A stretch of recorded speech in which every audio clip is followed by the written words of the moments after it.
Peach fan. Hey David, what's up? Yeah, alright, so this is a special stream today. We have a special guest here, Joseph. Hello, hello. Hello, hello. Also, I just have to tell you all that I did get my hair cut yesterday, and like, this lady cut my bangs so short and so straight, I look like a mushroom. So, I'm never gonna stop staring at my hair, but don't look at my hair. And then I curled my hair because it looked a little, but it's a little short. But yeah. Alright, so we got some Dearly Beloved playing in the background. What we have going on here is a Kingdom Hearts review. Kingdom Hearts all-in-one review done by my boyfriend Joseph here, who is in the other room talking to me through Discord. Mm-hmm. And yeah, so this man, when did you start your Kingdom Hearts journey? I can actually tell you that. Perfect. So I made a large document to chronicle this entire endeavor, because there's no way I was gonna remember everything. I did put in the end a little tidbit of random facts. The first trophy I got, that's the earliest I can go back. The first trophy I got was on April 9th of 2022. And it was in Kingdom Hearts 1, the Rabbit Hole. So getting to the first world in Kingdom Hearts 1. Wow. So April of last year. By the way, everyone, you can hear us okay? And the music's not too loud. You can hear me and Joseph fine. Wait, so that means... Actually, but when did you finish? I'm curious if you like did it all in like under a year. I don't think you did. I think it was definitely past under a year. No, April, it was past. Yeah. Wait, hold on. David says you have a crisp mic. That's what I don't understand, because Joseph has this microphone that I'm like the headset that I'm wearing right now, but whenever I use it, I sound muffly as heck, but he sounds so crisp, right? And he's just using a regular gaming headset. It's because my voice is just that soothing. Yeah. Alright, sorry. Continue. Yeah, I think it was in the summer of this year I finished everything. I think it was August of this year. So April of last year to August of this year. Yeah. Sorry, I was reading Slash. Sorry, Slash. I also called you by your real name by accident. Slash. At least I think I did. But yeah. So took over a year, but that's a lot of games. How many games are there again? I can't even like think of how many games off the top of my head. You have to like count them out loud. In Hearts 1. I don't even know. I'm counting everything here. Hang on. I think there's 8. Let me see. 1, 2, 3. Or Slash. I mean, I called you by your non-anime name. You know. 5. There's 7 games, but I split. in the office? Oh no. Okay, we have to be family friendly. There's 8 games, but I split Kingdom Hearts 3 into 2. And then there's 3 movies. So 8 games, 3 movies. Yeah, I guess they're movies. 3 movies? Yep. Oh yeah, you're right. Okay, so yeah, so if anyone doesn't know, anyone who's in my Discord who checks it regularly knows, but I did ask everyone like for some questions in case you have any questions for Joseph related to Kingdom Hearts. But first we'll go through his review, see what he thinks of each game one by one. Did I mention he platted them? Yeah, he platinumed all the games. So he literally did like everything you could possibly do in every single game. And yeah, I guess we'll just get right to it. So I'm on Kingdom Hearts 1 right now. I think we're doing it chronologically. No, not chronologically. What do you do? Or release order? It's gonna be release order, but release order is also well, no. because chronological means I'd be doing BBS first, but it's going to be release order. Yeah. Release order, or whatever order it was in the story so far. Yeah. And sometimes it'll be a little tricky just because like sometimes the Japanese would come out before the North American one did, or so forth. I don't know. I feel like there's like some overlap sometimes, but yeah. Okay, Yeah. So I'm good to get right into it, but I will say, right off the bat, I did give each game a rating out of 10, for 3 different categories, and then the average of those 3 categories is my overall rating for the game. So I rated each game. All right, hold on. I mean, sorry. I mean, you can continue, but for anyone who's like watching the stream right now, just ignore me. I'm putting some text up on the screen because in the end, I want Joseph's score to go on the screen. So yeah, sorry. Continue. Wait, what are the scores that you have? I mean, like for what category?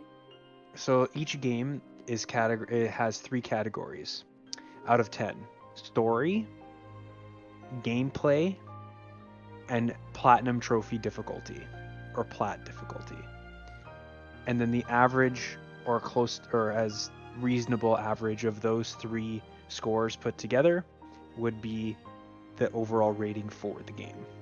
Then you have overall rating.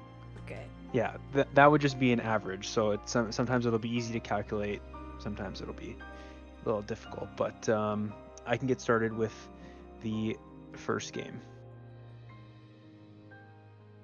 Second. This first one will be Kingdom Hearts. Kingdom Hearts Final Mix. Final Mix. Okay. So for Kingdom Hearts Final Mix, this was my little blurb. So I put a little paragraph for each of these before I give my rating. So for Kingdom Hearts Final Mix, I put that it is a unique concept and a very compelling story. You travel to Disney worlds and you have Square Enix characters mixed in. It's your typical feel-good story, clearly intended at the time to be a one-off test, but with opportunities and doors left open to expand on and world build. The original story is very interesting, but sometimes it takes a back seat while you're going through the Disney worlds and doesn't ramp up until the 3rd act of the game. So with that in mind, because of the uniqueness and new concept of it, I gave this story an 8 out of 10 in Kingdom Hearts Final Mix. The gameplay for Kingdom Hearts Final Mix, I put that it's unique and very addictive. It has addictive combat, but it can be clunky because it was originally for the PS2. It's straightforward, as most entries into a series are. But I wasn't really challenged to use other aspects of the combat system, like summons and things like that. It was almost button mashy at times. So for that, because it was the first into the series and it's unique, I gave the gameplay a 7 out of 10. For the Platinum Trophy difficulty, it's a pretty standard Platinum Trophy. Obviously, when this game came out, trophies weren't a thing, so they had to retroactively create trophies for it. Farming synth items was pretty much the only tedious thing, and the critical difficulty playthrough and other challenge playthroughs weren't too bad, just a little time consuming. There was one item that had really bad RNG for me. It was that damn goofy shield at the end, but other than that, wasn't too bad. For the platinum difficulty, out of 10, the way that it works is closer to 1 is the easier trophy difficulty. Closer to 10 is the harder it is. For platinum difficulty, I gave this a 6 out of 10. And I do have to say that, I'm sorry, but out of all of the games, out of all of Joseph's playthroughs, I do have to say, though, that there was one day where I believe I had the day off of work and Joseph didn't, and I was at home, and I was like, I believe there was a trophy to get, like, a specific item, or, like, you needed the item to, like, synthesize something. So I did like grind for a couple hours until I found that item. So I technically kind of helped you out, but that was like literally the only thing I did for you. You did everything else. So It do you was remember it that? was it was for that goofy shield. You had to Oh defeat those yeah. shield Yeah, enemies. yeah, yeah. I grinded for that a few hours prior that day, so I didn't care if you grinded it for me. I didn't care. That didn't involve any like real skill or anything like that, so that was Yeah. fine. But don't worry, we didn't cheat. I that was the only thing I did for him. All right. Now Yeah, your overall Slash. rating. I Yeah. tried to be as thorough as possible with these. So the overall rating, um, you could take an average score of all three of these. With the platinum difficulty, it's gonna swing because the easier the platinum, it'll bring the score down. The harder the platinum will bring the score up.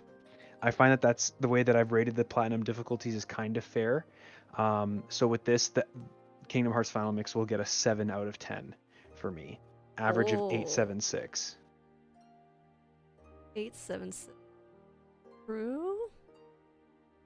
I think yeah, it's a really good start to like the story. Very strong. I mean, it's the thing that gets you hooked, right? But considering like a lot of us were maybe like 10 years old when this game came out, like yeah, it's a pretty story with some Final Fantasy characters and some Disney characters, and like it's just what's not to like, So yep. Yep. All right. So any last comments about the first game, or does anyone have questions or comments about the first game in particular? I'm leaving a lot of the like random facts and things to the end. So I'm going through every game overall first, and then at the end I'll go through like favorite this, worst that at the end when I've gone through everything. All right. Are we moving on to Kingdom Hearts? Is it Chain of Memories next? Kingdom Hearts Chain of Memories. Chain of Memory. Okay. Here we go. Chain of Memories, everybody. Oh, Slash asks waifu and husbando from the game. To be honest, it's hard to say because there's not a lot of characters yet, or there's pre-established characters, if that makes sense. What would you say, Joseph? The cast in Kingdom Hearts 1 isn't as fleshed out as it is later on in the franchise. I can't say who my waifu and husbando are yet, but I will say at overall in the entire franchise at the end. Yeah, I know this might sound weird, but I almost kind of feel like this is a game where like husbando, waifu don't really exist, or maybe they do. Maybe they do. Yeah, never mind. I take that back. All right, Chain of Okay. Memories. Okay, so for Chain of Memories, for the story,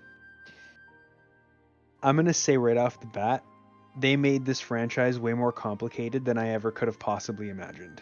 And we have to explain it in a way, or we have to preface to people like Slash who may not know too much about Kingdom Hearts that this game here is a like side game. It's not a Jen, main don't worry. game. Okay, you got it. I You got have it. it all. Don't worry, I have it all Okay. here. Okay. Just making sure. Just making sure. Don't worry, I have it all Okay. here. Not everyone here is like a huge Cage fan. So I just want to, Don't worry, I have it where Okay. I can explain it. Okay. So yeah, they made this franchise way more complicated than I ever could have possibly imagined. They introduced some like Illuminati type organization while retreading the worlds from the first game. Sora ends up getting his memories all messed up in the span of like 3 hours that this game takes place, but for some reason needs a whole year for it to be fixed. It's weird that they introduce all of these concept and storylines originally on the Game Boy Advance of all things. But I'm still invested in the overall story, and at this point, I'm still interested to see where it goes at this point. So for the story, it's a little bit bumped down from the first game just because they've made it more complicated and put it onto a handheld console. That's a whole different console from the first game. So I gave the story a 6 out of 10 for Rechain of Memories. Okay. So the version that I played, Rechain of Memories, was a version that was remade with the PS1, PS2 engine. So it's the same game as on the GBA, but they remade it for the PS2. So that's the version I played. So for the gameplay, the entire gameplay model changed to being a deck of cards, and each card would be your attack to obviously fit the inferior GBA hardware. But this version uses the KH1 engine, so that original clunkiness that was there, still a little bit present and compounded with the card system, but it still retains the unique combat system that was established in the first game, especially with card combos. Although the post-game playthrough was more streamlined and fun. So for gameplay, I gave it a 7.5 out of 10, which is 0.5 more than Kingdom Hearts 1, just because it innovated a little bit in this version. Sorry, what was your score? 7.5. 7.5. Okay. Yeah, a half step up from KH1, just because they innovated a little bit, made it a little bit unique. It's not as streamlined as the first game. Actually, do you mind giving me your KH1 scores again? Because I want to have it all out for comparison. KH1 story 8 out of 10, gameplay 7 out of 10, platinum 6 out of 10, overall 7 out of 10. Gameplay 7 out of 10, and then plat 6 out of 10. Yeah. Okay, thank you. So that's the gameplay for Chain of Memories. For the platinum difficulty for this game, it was pretty standard as well, but there was a lot of grinding for collecting some collectibles.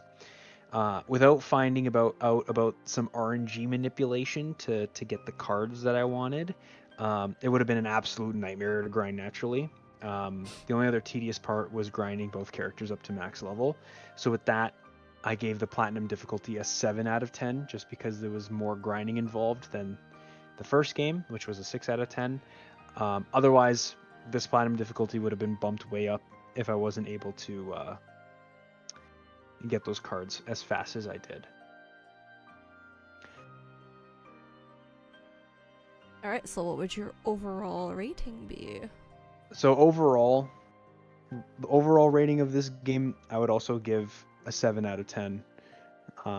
It retreads the first game, innovated a little bit on the combat system, introduced a lot of story concepts. So I would say it's on par with the first game rating wise, 7 out of 10. Okay. I forgot. Are you gonna mention now, like, what favorite, like, worlds you were in the games, or are you gonna save that for the end? That's gonna be all at the end, don't worry. Okay.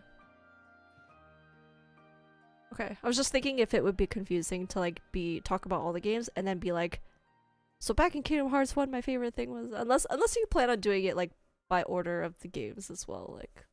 I am doing that order of the games, don't worry. Okay, we're good.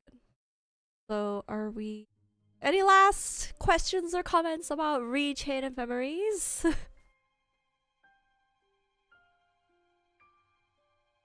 Nope.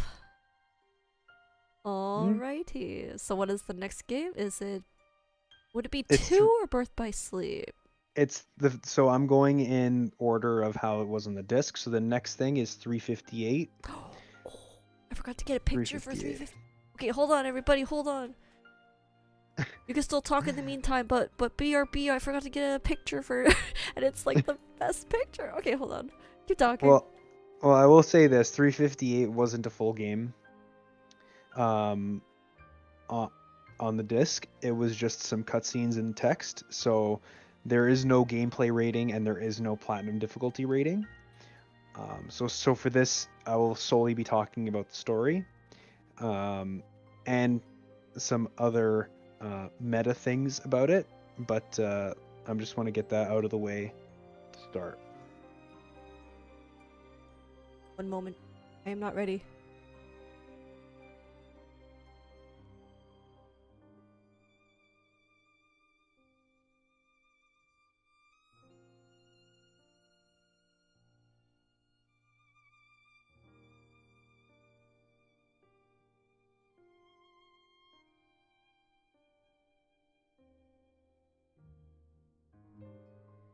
Talking. I don't want to get into it until you have the screen set up, but yeah, so I have a little bit of OCD, which is why, like, inner OCD, not legit, but that's why I wanted to platinum all these games. Also, it was also to get Jen to see things in the franchise that she never saw before because she just played through it. Lucky, if you're asking what characters that I like in that game, well, Riku was pretty good in that game. In Chain of Memories, he definitely is making a little bit of a comeback in that game, I will say. But that's pretty much the only real notable thing from that game. Alrighty. I am ready Okay. for you to talk about 358 over 2. So Ace. so like I said, this is just some cutscenes, some walls of text, no gameplay, no platinum difficulty.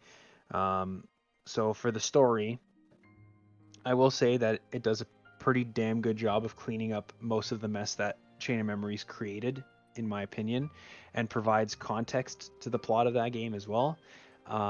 It also does introduce some more plot threads to follow.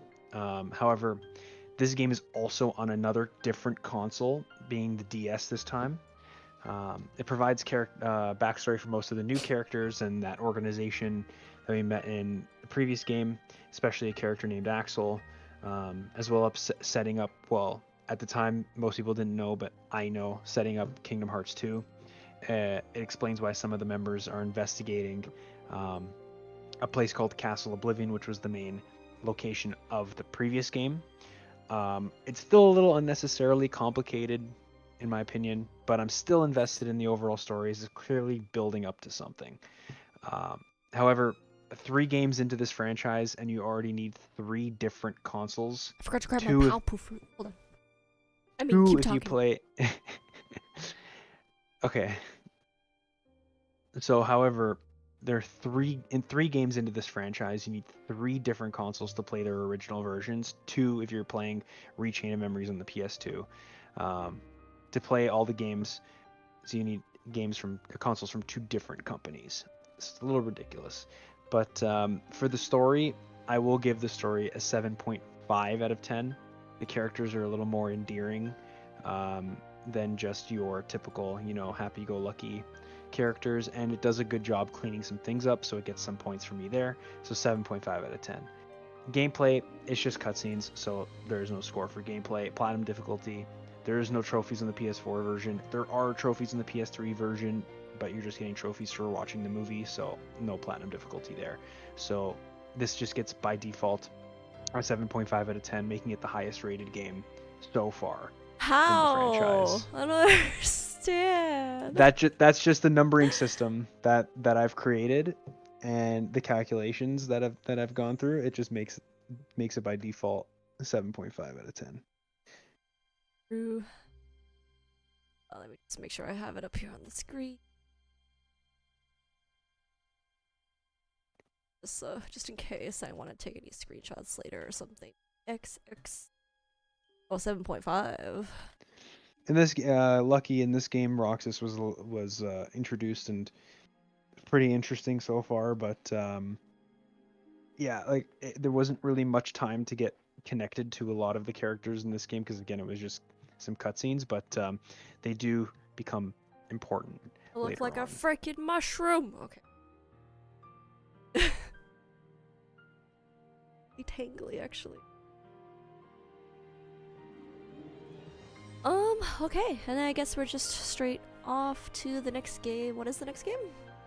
Kingdom Hearts 2 Final Mix. 2? We're doing 2 before Birth by Sleep? That's Actually, the order that I played them. Is that the order that you played them though?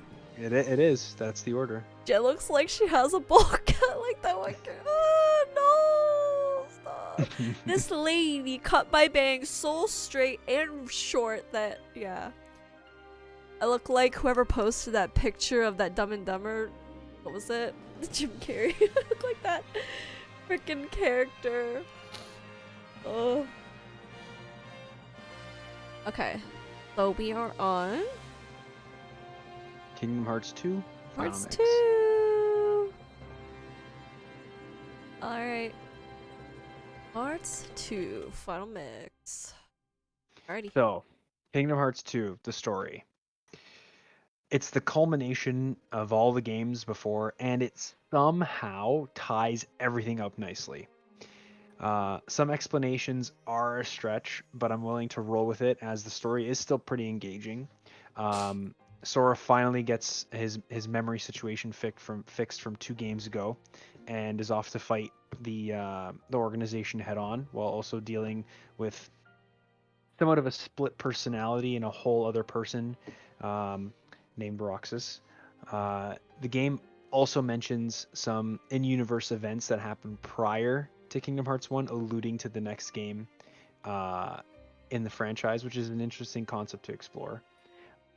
You could have told me that this was the end of the franchise, and I'd believe it. Like, that's how nicely things are tied up. Yeah. That's I will what say- I thought too. I will say that the Riku redemption arc and his relationship with Mickey are just peak. Like, that they have bro goals. That's bro goals right there. Those 2 characters. So for the story, I gave Kingdom Hearts 2 an 8.5 out of 10, which is the highest story rating so far. Why not 10? Listen, for it to be a 10, nothing is a 10. Like, I'm looking at this objectively. So for the gameplay, we finally get some quality of life improvements on the main gameplay. It improves greatly on the combat system from the first game, as it's pretty much the only second game originally on a home console. Everything else has been on handhelds, so it makes sense why there hasn't really been any major improvements. But the improvements that they did make and the additions that they did make are vastly. Excuse me? They have. I feel like they made big improvements. It's In not. what? What do you it's mean? definitely not as clunky as it was before. The freaking fighting is so much better. That's what I said. I said they finally had some major improvements and quality of life changes. I thought because you it's said still that. I thought you just said that it didn't improve too much. previously, because Oh. they were all on handheld consoles. Oh, okay, never mind. Sorry. Yeah. Come on. So yeah, this is definitely the best the combat has been in the franchise, and have finally had some improvements that are worthy of a game releasing on a home console. So for the gameplay, I gave Kingdom Hearts 2 an 8 out of 10, the highest gameplay rating so far. Yeah.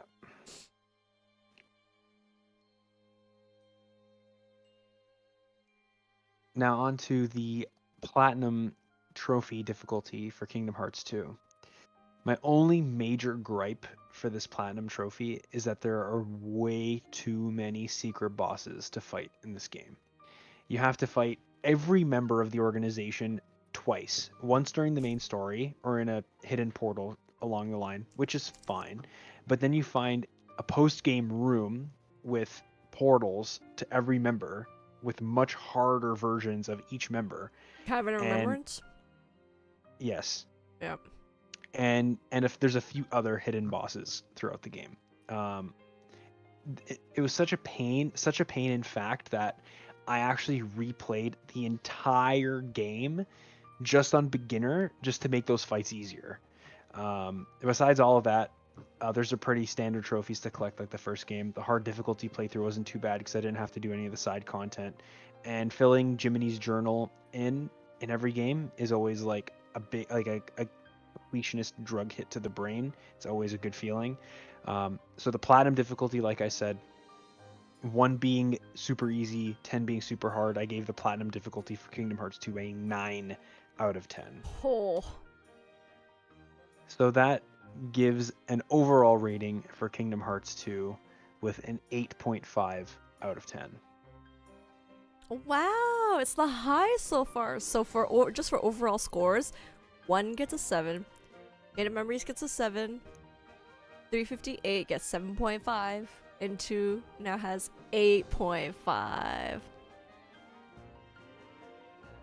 Yeah, it definitely is a high point in the franchise. I will say that now. It like I said, it somehow ties everything that's been going on together pretty nicely with a few stretches here and there. But yeah, I was thoroughly impressed with Kingdom Hearts 2. Wow, I forgot to put it up on the screen, so I just put it up now. But yeah, that's pretty insane. Well, of all the, I feel like it's no surprise. I always talk about it all the time, but Kingdom Hearts 2 is my favorite game in the series. So, yeah. All right, so shall put up the next photo for. Is it Birth by Sleep now? It is now Birth by Sleep. All right, Kingdom Hearts Birth by Sleep. FM? I don't know. what's it called? It is Final Official Mix, yeah. title? Okay. It is Final Mix, yeah. Here we go. Kingdom Hearts 2 favorite character. It carries over from previous games, so I'm probably gonna say Riku was probably the best in that game. You know, I like Sora, but the guy is just a happy-go-lucky bumbling idiot. You know, you can only relate to the guy so much. He's your typical JRPG pro tag, so it pretty much stays the trajectory is pretty much the same. But yeah. So Birth by Sleep for the story.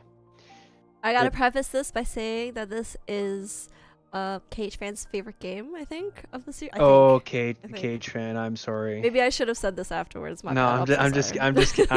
I'm just kidding. I think he will be okay with what I have to say about this game. Okay. So Kingdom Hearts Birth by Sleep Final Mix.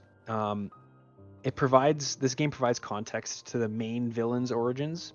I'm going into spoiler territory here, so be forewarned if you don't know much. This is a full franchise breakdown. We're going into spoilers. So like I said, this game provides context to the main villain's origins, who we now know is called Xehanort. It's where a lot of the plot threads started, like where the lore started before Kingdom Hearts 1. There's also a character who looks exactly like Roxas but isn't. That won't be confusing. This also sets up some other plot threads that involves something called a Keyblade, but the key is the letter X. I don't know. But I'm sure what the end goal is. I'm not sure what the end goal is. As Ansem the Heartless and Xemnas the Nobody were both defeated in Kingdom Hearts 1 and 2 respectively. So I'm not sure what the end goal is here. However, the post-game cutscenes shows the members of that organization turning back to their original bodies. It's safe to say if that's the case, the same thing could be said about Xehanort. So who knows? But then that raises the question of what happens to a character named Terra. What happened to his body? Because if Xehanort's soul was in his body, and when he split into Xemnas and Ansem, does Terra get his body back? Does Xehanort get his old body back? Like, I guess it's up to what the story wants to do. But again, like I said, with some of these side games, this is the third most plot-dense game so far, and it's on another portable console originally, the PSP, requiring at most 4 different consoles to get the whole story originally. Wait, so, what do you mean 4 different consoles? PlayStation 2, Game Boy Advance, DS. Oh, you mean to play all PSP. the games? To play all the games originally, you needed at most 4 different consoles. Yeah. Man, you guys were struggling back in the day. So the story of Birth by Sleep for me, it's pretty solid. all things considered, it's an 8 out of 10 for me. It's a pretty solid story. Yeah, Slash. I would say that I didn't play all the Kingdom Hearts games until like I don't even know. I didn't play all the Kingdom Hearts games until like maybe like 2015 or something, because like I had to wait for them all to come out on the PS2 remix like remake thing to play all the games. I think I didn't have a what was it, Game Boy Advanced, and I didn't. And wait, Joseph, correct me if I'm wrong, but didn't 358 only come out in Japan, so it was only Japanese? Or No, 358 came out on the DS in Japan, and then about 8 months to a year later, it came out on in North America. I haven't checked the Wikipedia in a long time, so I could be wrong, but I do recall 358 coming out months prior in Japan than it did in North America. Okay. Yeah, same deal with Gamer or Lucky. He says here that he also couldn't play them on handhelds and had to wait till they came out on PlayStation. Yeah. If only I had known, then I would have been patient. I would have waited. Yeah. And I had to borrow my friend's PSP. I'm surprised he let me borrow his PSP. Yeah, I was straight out of high school, like went to university, made a friend, and he was like, "Oh yeah, I play Kingdom Hearts on my PSP," and I'm like, "Are you playing Birth by Sleep?" And he let me borrow it, and I was surprised. I was like, "Wow, he let me borrow his PSP." But yeah. All right, Joseph. So who was your favorite on Birth by Sleep? It's got to be Ericus, man. Guy's voiced by Mark Hamill, the Joker. I gotta pick Ericus, man. That guy's a G. Yeah. I will say the voice cast, especially for the English voice actors, pretty top notch. Yeah. Voice acting, almost across the entire board. So I was thoroughly impressed with that. But yeah, that's so for this. I think I said it already. The story for Birth by Sleep gets a solid 8 out of 10 for me. Oh, 8 out of 10. Nice. So for gameplay, Birth by Sleep gameplay, I can see some of the remnants of the KH1 clunkiness here, but to be fair, it was originally on the PSP, which only had one analog stick and 2 triggers. So the in this game, the melding for the abilities was pretty cool, instead of just finding them or unlocking them as you go through the story. And the ability deck system was pretty interesting, but I still prefer the KH2 combat system at this point. But shot locks are a very, very welcome addition. They were pretty much super overpowered. They made doing some of the harder aspects of the game super easy. So shot locks get 2 thumbs up for me.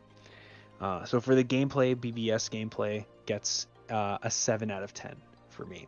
Good, not exceptional, but still solid.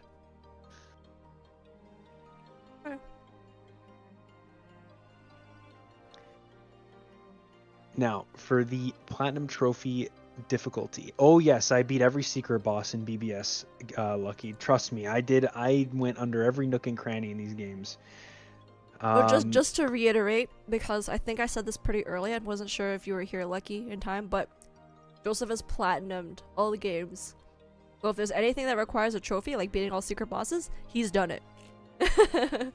Trust me, I beat the secret boss in BBS? Yeah, I did the secret boss 3 times in BBS.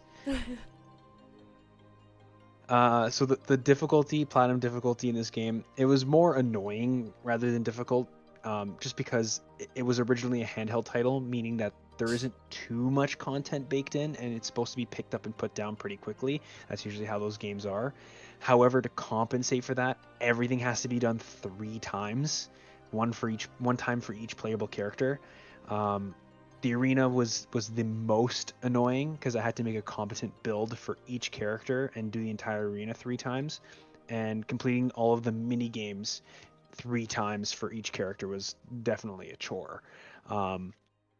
So out of 10, because it wasn't difficult, just annoying, platinum difficulty gets a 7 out of 10 for this game. It's not that difficult. So the overall rating for Birth by Sleep gets a 7.5 out of 10. Okay. It's lower than 358. Are you sure?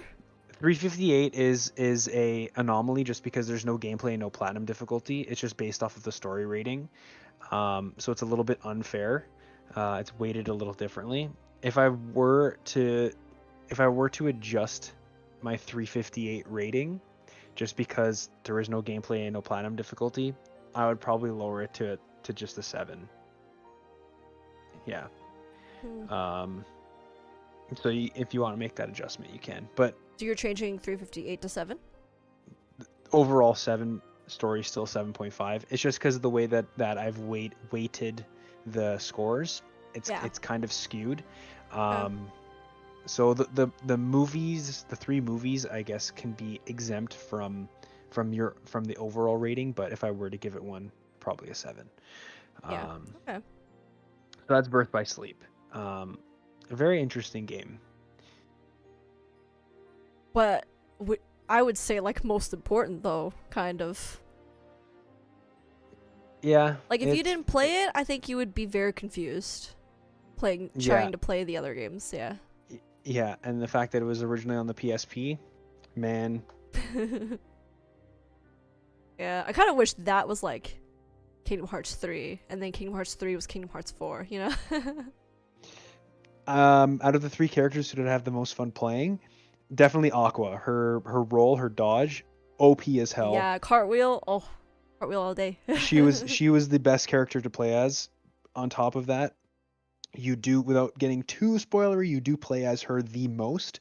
So I'm glad that. Well, I mean, we're here for the spoilers, Joseph. There's no non-spoiler territory here. We're all spoilers now. True. Yeah, True. So you do have to play. You do play as her the most because there is some. I guess you can consider it post-game story stuff that takes place after the main story, that you play as her. So it's good that she was the most fun to play, because having to do that stuff with the other 2 characters, Terra was the worst. His dodge, didn't have enough iframes. His dodge was the worst, so he was the worst to play as. So that's BBS. Game, isn't it? Next is Kingdom Hearts Recoded. Really? Yeah. Actually, yeah, I guess it is. Okay, one moment. Go. Recoded. You're gonna see, as I get further into the franchise, the explanations for story and stuff like that. It's gonna get longer and longer and longer because it just gets more and more crazy. So just bear with me if I go on tangents. I'm just gonna say that now. But Kingdom Hearts Recoded, again, just some cutscenes and walls of text. No gameplay, no platinum trophy. So I'll just be going over the story for this one. The story for Kingdom Hearts Recoded, it's another game that just recaps the story beats of the first game. This time using a digital Sora that he's in the computer. The only saving grace in this game is the fact that they finally thank Naminé. Which they were supposed to thank at the end of Kingdom Hearts 2, but they didn't. And you can ask Jen. I said they didn't thank her at the end of that game, and I called it. At the end of this game, they finally thanked her proper. This seems to be the only important info in this game. Plus, it just shows the contents of a letter that was sent to Sora at the end of Kingdom Hearts 2. So we get to see a little bit more of that. And at this point, I find out that I'm correct in thinking that Xehanort's body finally reformed from his Nobody and Heartless dying. But I'm still interested to see what happens with Terra's body, because where is it now? Who's inhabiting it? Like, what's going on with that? We're back on the DS this time, so finally we get a game that's on a console that already had another Kingdom Hearts game. But nothing can be non-canon. Everything has to have bearing on the main plot. So I don't know. So for the story for Recoded, just because it's a rehash of the first game, and it doesn't really add much. It just has a little bit of story stuff at the end of the game. I gave it a 5 out of 10. So the lowest rated so far. I hate this game, or at least I hate this movie. I find it so useless. There's like one little piece of information or a couple that's like near the end of the game or in the middle or something, but like overall I just find it so useless. Yeah, That's just it's my middle of the opinion. road. It's middle of the road. It only gets a 5 out of 10 just because there is some stuff at the end to reward you for sitting through the garbage of the game that it is, um, with some stuff alluding to the next era of the franchise, I want to say. Um, but yeah, 5 out of 10. So going off of the way that I've been rating things, it gets an overall rating as of 5 out of 10 as well. I think that's fine.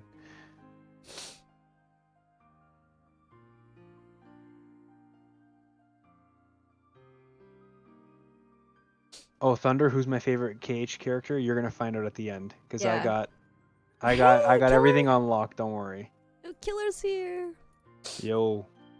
You missed a few games. We're going in release order, so all the previous games before coded you missed. But it's okay, don't worry. You got all the VODs, YouTube, Twitch, everything, and I put all the scores on the screen. Don't worry. You won't miss it. Okay, so after Coded is Dream Drop Distance HD. Dream drop distance. All right, 1 second. Dream drop distance. HD. Man, I'm gonna be making some enemies with this one. Uh-oh. Alright, you're ready. Go. Okay, so Kingdom Hearts Dream Drop Distance. For the story, it's time for Sora and Riku to take their Mark of Mastery exam, like the Keyblade Masters of the past, like Terra Aqua and Ventus. So I just got to beat up some orbs for like 5 minutes, like they did, right? No. Uh, you're instead Yen Sid sends us into our dreams or the past or a combination of both to go into some sleeping worlds to learn the power of waking. Um, However, during this process, this somehow notifies a younger version of Xehanort. So because of this, it inform Xehanort of the past, making all the previous games predetermined. It's kind of confusing. On top of that, Sora almost gets used as a 13th vessel for the new organization 13, since Old Man Xehanort is back and trying to reform it. Yeah, so But I no feel matter like how pointless you might think this game is or like the story, like this one is actually the most important. yeah, so there's a lot that happens in this game. There's a difference between it being important and it being contrived and convoluted. It's really So important though.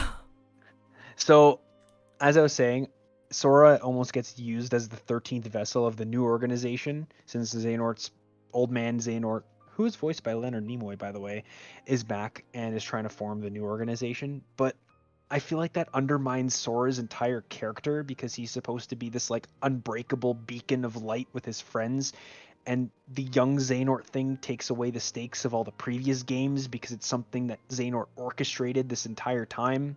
So that kind of left a sour taste in my mouth.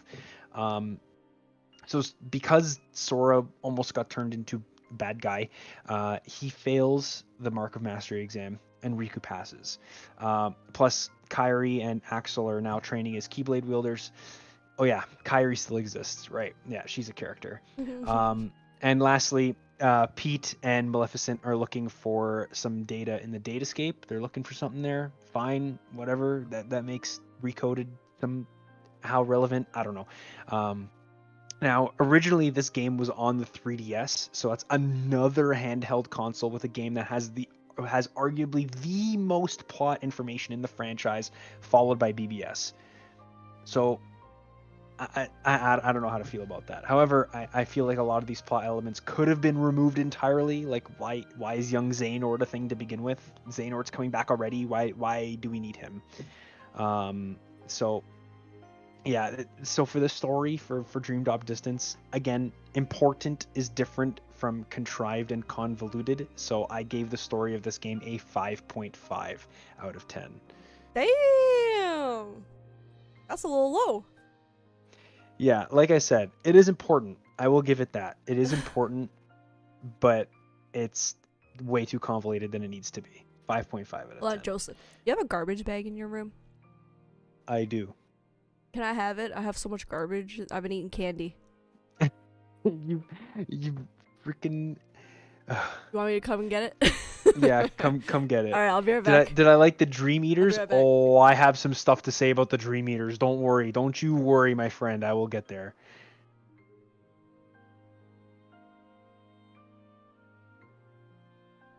A bag, a spare bag. Take this. Okay, thank you.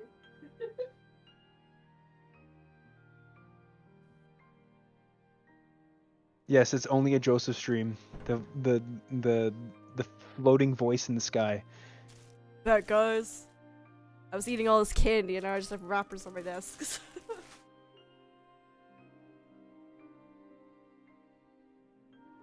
Okay, so that covers the story of this game. But there are still 2 more categories that we have to go through. So, gameplay. Kingdom Hearts Dream Drop Distance gameplay. This game was rebuilt from the ground up for the PS4. They couldn't really port a 3DS game to the PS4, so it's kind of that's kind of impressive.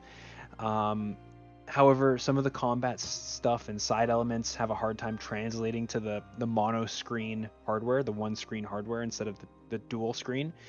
The deck system is back like in BBS, but the leveling of commands and melding is all removed, which I think was the best part of the deck system to begin with.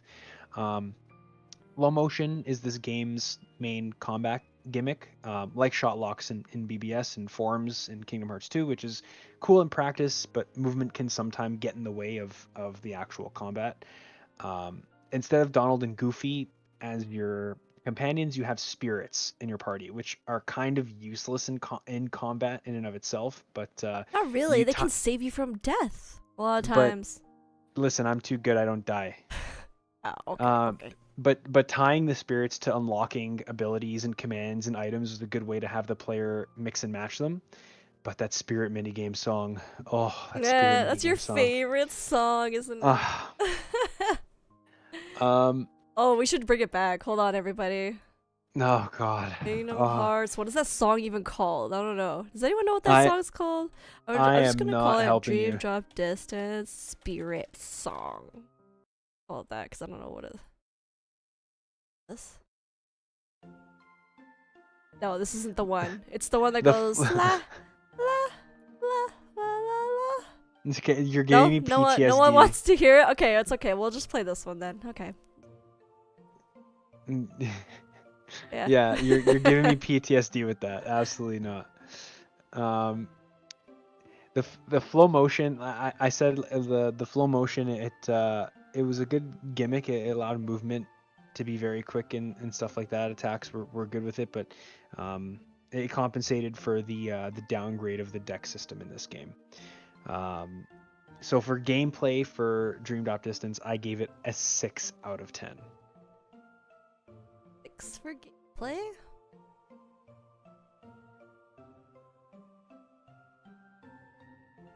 So for the third category for Dream Drop Distance is the Platinum Trophy difficulty. It's the easiest Platinum by far. There's only one major secret boss who wasn't difficult at all. All the others are just main story bosses that were harder. There's no Proud or Crit playthrough required. However, there was a glitch, a known glitch for the trophy for completing all of the records, aka Jiminy's Journal in this game, which loomed over me the entire playthrough. But luckily I didn't encounter it. If I did, this would have easily been a 10 out of 10 difficulty. But it's the easiest one so far. This Platinum difficulty is a 5 out of 10. Okay. I have a question before you give your overall rating. Mm. So you know how your story is 5.5 and your gameplay is 6 and then your platinum difficulty is 5. But like I feel like if your platinum difficulty, for example, let's say was 10, which means it was like freaking hard, impossible, you hated it. Like I would assume the harder the platinum difficulty, the more you don't like it. So would that I was contribute thinking to that. so that would that contribute to making the score lower or higher? I don't know. See, I was thinking that, but I think all of the games so far haven't really been affected by that. I think this is the first game that's really being affected by that. So for this, I'm just gonna omit the platinum difficulty entirely, and I'm just gonna give this game a 6 out of 10, because it doesn't deserve a lower score because of the platinum difficulty. I think a 6 out of 10 Oh, Joseph, sorry. is fine. There was an ad. Can you repeat your first half of your thoughts for the plat? Yeah, no worries, Katrin. So for the platinum difficulty, it was the easiest one so far. There was only one main seeker boss that isn't required for the main story. He wasn't that difficult. The other bosses were harder in the main story. There's no proud or crit difficulty playthrough required. However, there was that glitch for the trophy for completing all of the records or the journal, which was looming over my head the entire playthrough, but I didn't encounter it. So yeah, basically overall it was pretty easy. No major hard secret bosses, no hard difficulty, no challenge runs. Everything was done in one playthrough. So that's why the platinum difficulty is a 5 out of 10. But I'm not going to let that have a bearing on the overall rating. I'll rate this game 6 out of 10. I think that's fair. The story's important, a little convoluted, but it's still, it was still fun to play. Yeah. Yeah. Oh, trust me, Cage fan. I did a lot. I did my research. Don't worry. I knew about that glitch. I backed up my save like 4 or 5 times as I was getting close. Don't worry. I had everything on lock for that. Also, we took this Kingdom Hearts whole playthrough game thing so seriously that, and I didn't want Joseph to be spoiled at all, that I would like sit with him while he plays the game, and if he needed to know about any trophy information or something while playing the game, I would look up the trophies for him to make sure that he didn't encounter any like story trophies. And then typically after he would beat the game, like a first playthrough, if there still wasn't any spoilers, then I would just let him look up the other trophies afterwards. But there are some times still when there might be something that happens afterward that's like still a secret. I'm trying to think of like what though, but yeah. It was probably mostly just like secret bosses Probably a or secret like boss. post game stuff. Yeah. We did like for the melding and stuff. Like I had to get all the synthesis items in KH1, for example. We would have like a piece of paper written out. Okay, I need this many shards, this many lightning stones, this many that, this many that. Yeah, I literally had a sheet of paper out with pen, and I was writing down because he was trying to, like, everything he was trying to synthesize, he would be like, okay, this is how much of this I need, and this, and this, and this, and then I would write it down, and then I would also write down which enemies dropped those items, and it was like, yeah, it was insane. Yeah, I had to do that for KH2 wasn't that bad. I had to do that. I remember having to do that in KH1 and Birth by Sleep. I mean, it's the hardest thing sure. is the synthesizing ones. Yeah. Because it's like a chance of like something dropping and stuff. Yeah. So that's Dream Drop Distance done. All right. What's next then? The next is Birth by Sleep 0.2, a fragmentary passage. Oh, I forgot that one too. Okay, hold on. Come on, Jen. I'm Come sorry. on. I can't believe I forgot.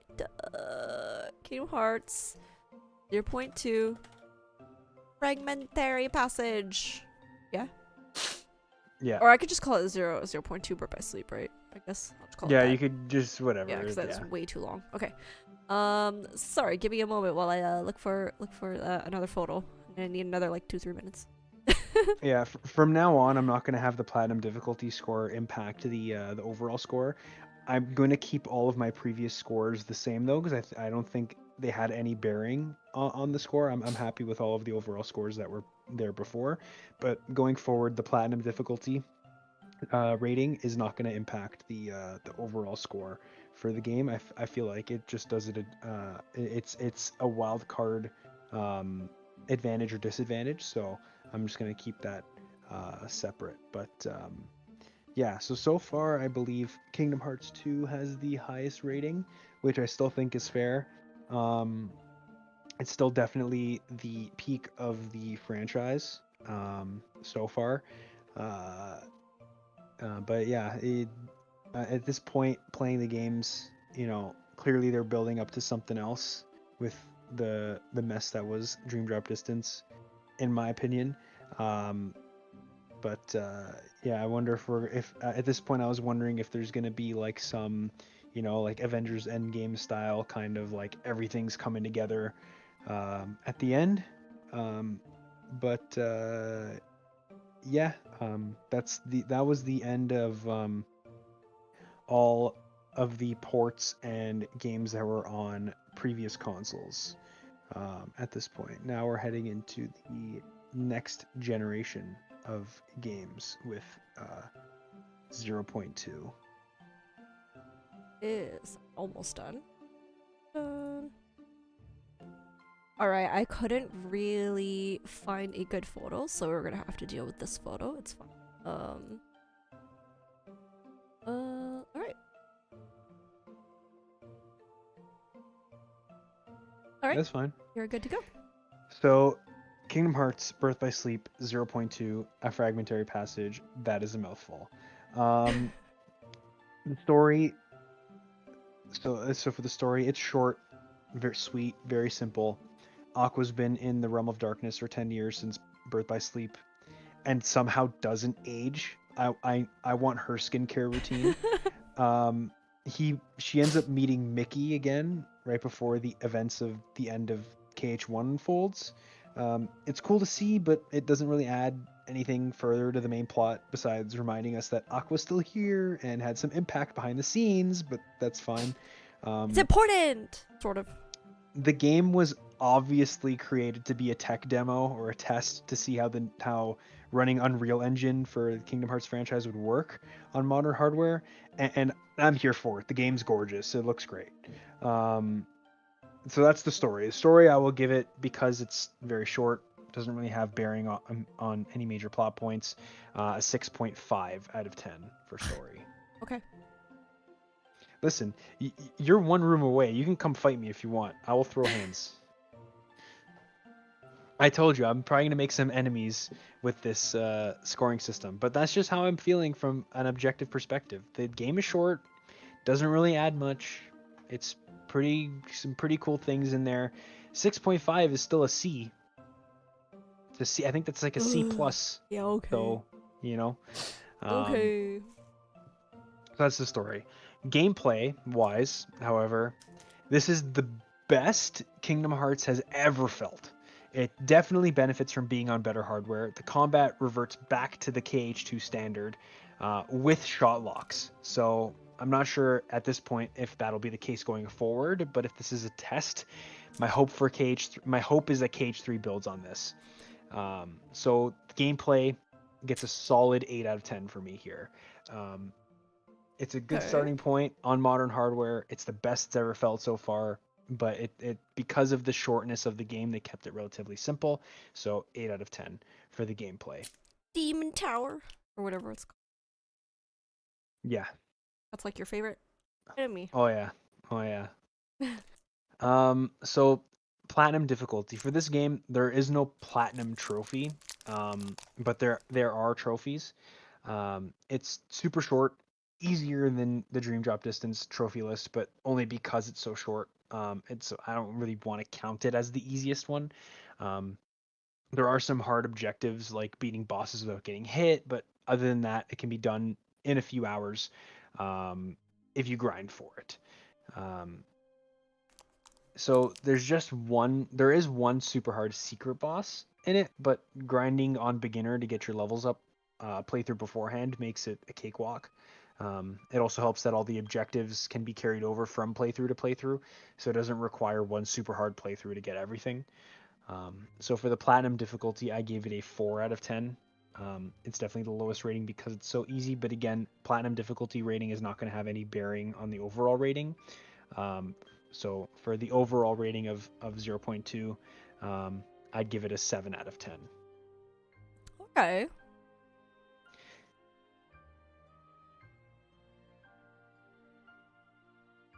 Yeah, Yeah. it's beautiful. It's not very important. Let's call a spade here. It's a tech demo for Kingdom Hearts 3. Um, the gameplay was great. Uh, very simple trophies. Uh, yeah, a 7 out of 10. Okay. Can you guess which one is next, Jen? You probably forgot this one too. Oh, what is it? Unchained. You mean key back cover? Oh, that was called. Oh yeah. Yeah. I think that's what the movie's called, but yeah. Honestly, I remember when I first watched it on stream. Okay, I'm gonna be completely honest with those who remember when I watched it. I watched it, and I think it was like the most tiring, stressful day of work in my life. I came home, I started streaming, was watching the movie, and I was like half paying attention. I was sort of falling asleep in my chair like this, and by the end, I was so confused because I was like, you know what, to be honest, I don't even remember what I just watched. And so I feel like I didn't even really watch it. And now rewatching it with Joseph, I watched it and I was like, oh, like that actually makes so much sense now, you know? So that's all I'll say about my part there. But 1 second, I totally forgot to adjust all the stuff. Yeah. I will say for this, again, like Jen said, it's a movie, so no gameplay rating, no platinum difficulty rating. Just going to be strictly story for this one. Are we just calling it back cover? You can call it back cover, call it whatever's easy. Right. 358 and Recoded, the rating of this one's going to be a little bit skewed just because it is just story wise. So I wouldn't really count it towards overall stuff. But yeah, I'm ready whenever you are. I think I'm ready. Yeah. This isn't really the right photo, but I just found a photo that sort of is related, so yeah. That's fine. It's fine. So the story of this game, I'm doing air quotes, game, takes place years and years and years before even Birth by Sleep.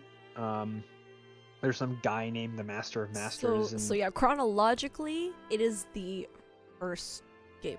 Yeah. Yeah, so this takes place years and years and years before even Birth by Sleep. There's some guy named the Master of Masters in an organization, 13 Cloak, for some reason, and he gives Keyblades to 6 masters, one being another dude in a cloak named Lushu, all to prepare for a Keyblade War that's inevitably going to happen, according to some book that he wrote, because he can somehow see the future. Hey, Torjin.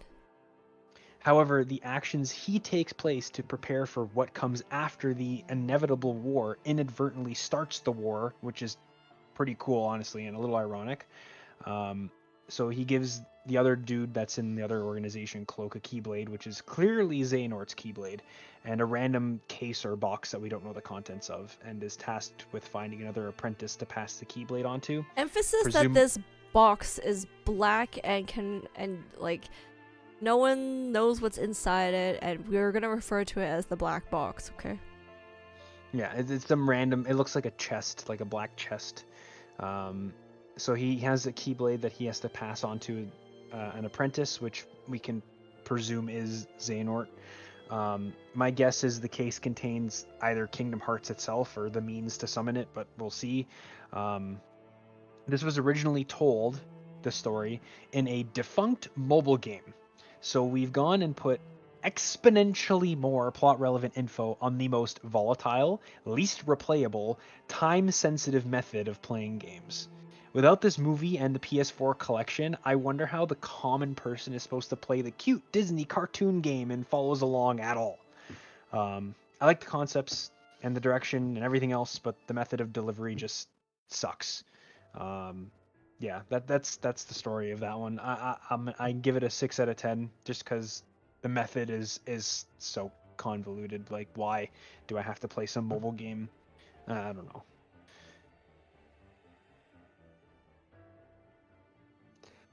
So that's it for back cover. Wait, you gave the story 6. 6? 6 out of 10. Yeah. I guess the overall is 6 as well. Yeah, overall is 6. That's it for back cover. It's a defunct mobile game with an immense amount of story and lore that you can't play anymore, and the Yeah, only way to you see can't it play it anymore. is That's actually insane.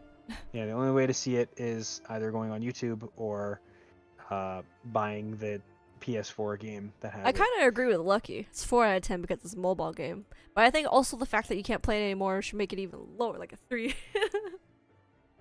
It's only I sort of agree. That's why it's it's not like your 7 or 7.5s like the other like story intense games are. It got a 6 for me, but you know what? And given all that bearing in mind, because there is nothing weighing it down, I'll give it the overall rating of 5. Middle of the road, 5. It's Oh, important, but you can't play it anymore. So yeah. alright. We're on Kingdom Hearts 3 now? Next is Kingdom Hearts 3. Alright, give me a second. Real. Switch over. Oh boy, we're on Kingdom Hearts 3. How is it higher than Dream Drop? Because I didn't have to play through it. I just had to watch it. That's why it's higher than Dream Drop. But Dream Job is fun! But like I said, these movies you can't really compare them to the game's ratings because the game ratings are weighted differently. So, yeah, take that with a grain of salt. But yeah, Kingdom. So Jen, if you want Kingdom Hearts 3, I've split Kingdom Hearts 3 into two separate categories. Kingdom Hearts 3 and Kingdom Hearts 3 Remind, the DLC. So if you want to put two there, Oh. yeah, I split it into two. Wait, what do you mean? So Kingdom Hearts 3 has its own story, gameplay, and platinum difficulty, and Remind has its Oh, own Rayman story, has its own gameplay. category. Okay. Yeah. Has its own story, gameplay, and platinum difficulty. Oh, and its own story. Okay, I'll just put that after. Yep. Like, I'll do this first and then we'll do 3 Remind after. Okay. Alright. Okay, the game that everybody's been waiting for, Kingdom Hearts 3, the game that I didn't have to wait for. I just played it right after all the other games.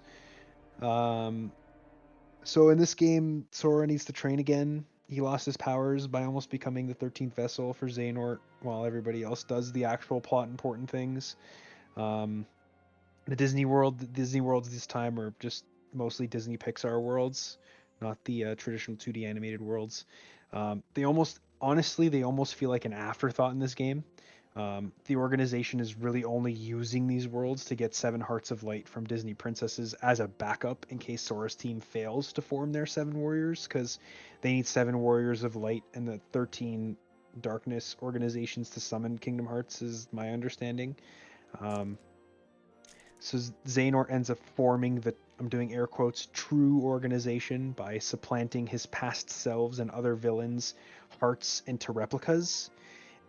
It's a pretty convoluted way to get all of the main series villains in one game on the same screen. That's why they did that.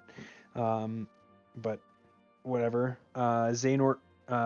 So nothing super plot relevant happens in this game until after all of the worlds are beaten, and in like a matter of hours, all of the characters from BBS 358 and the main crew finally meet each other. Not like, in the main meat and potatoes of the game. It happens in the third act. Seeing Castle Oblivion reform into the land of departure from BBS was pretty cool, though. And to take the place of the 13th vessel that Sora was supposed to be is a replica of Xion. I totally forgot she was a character at that point, but it makes for a pretty heartwarming reunion between Lee/Axel, Roxas, and Xion.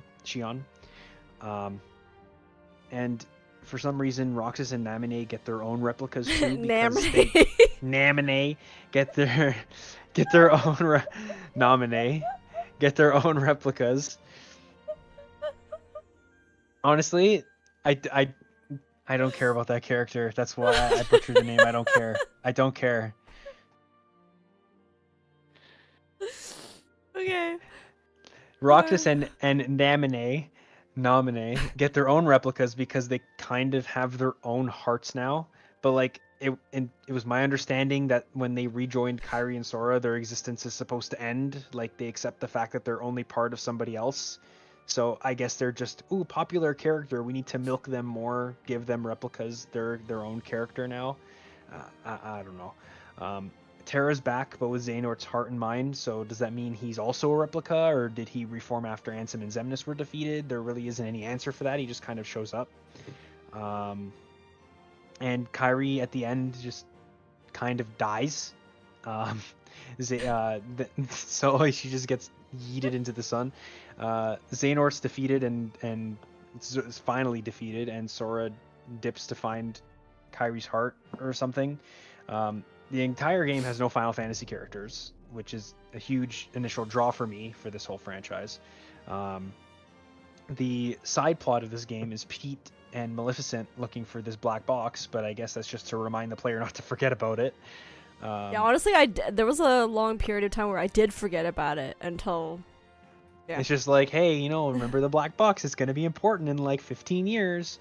Yeah, I agree, Lucky. Terra should have been aged and had longer hair before, but I don't know. I guess it's easier to just reuse the same models.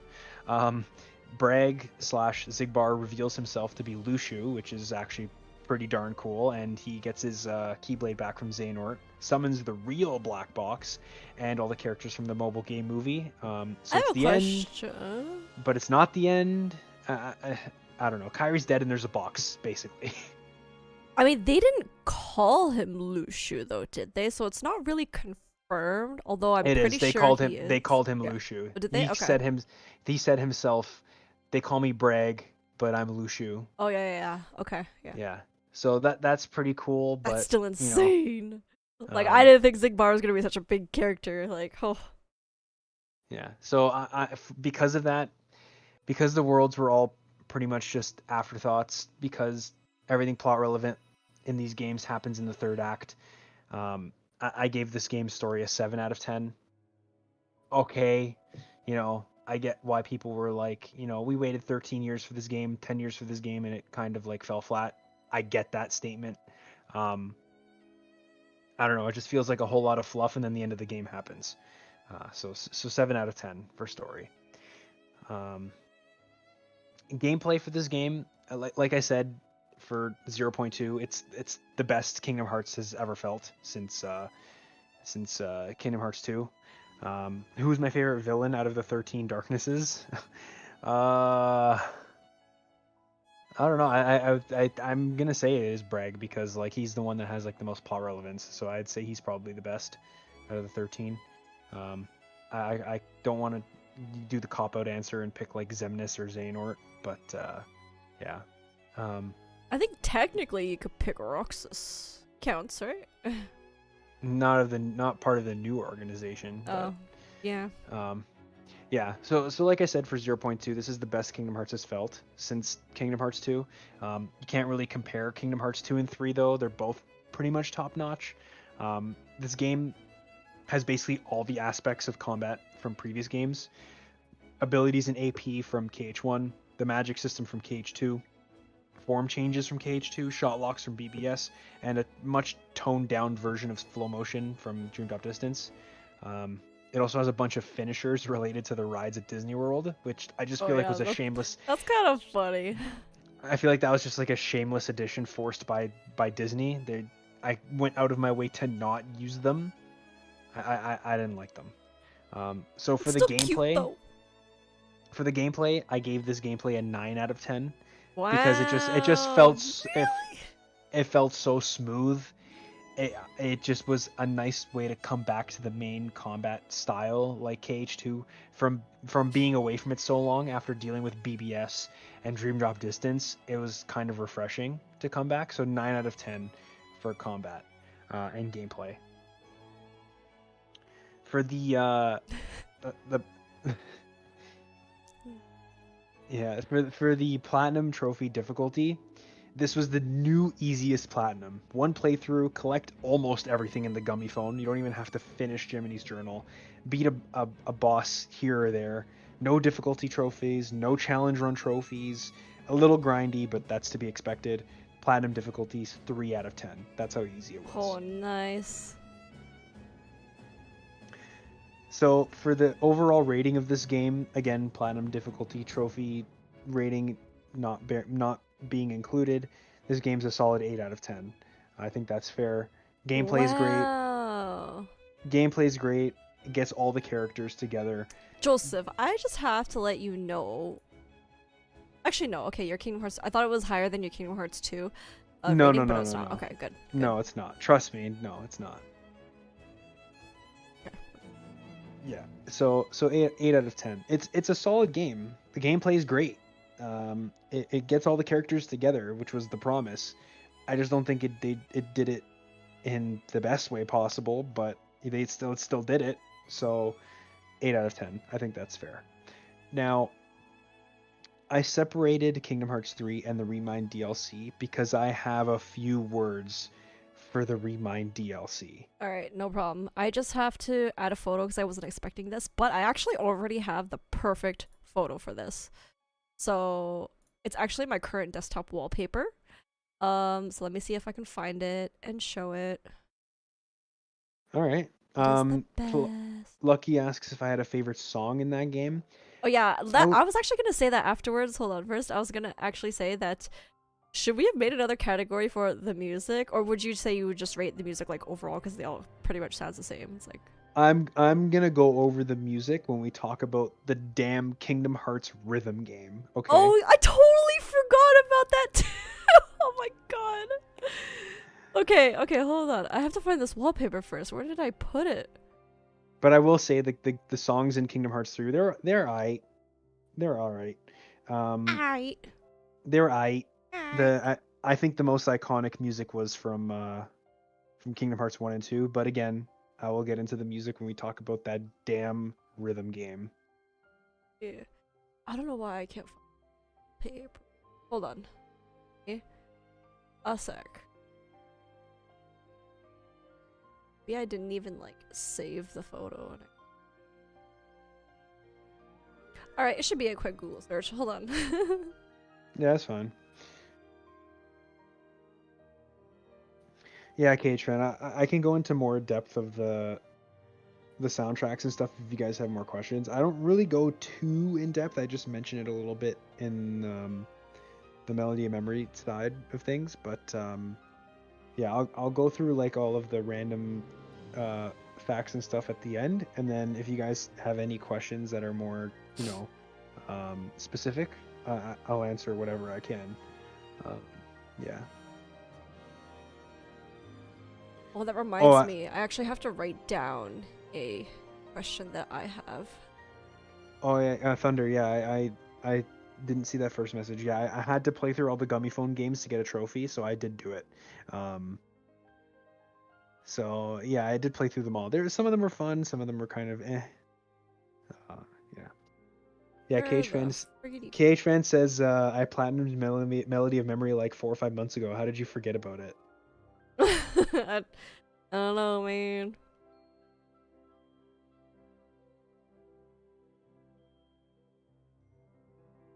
I don't think I'm gonna be able to find this photo.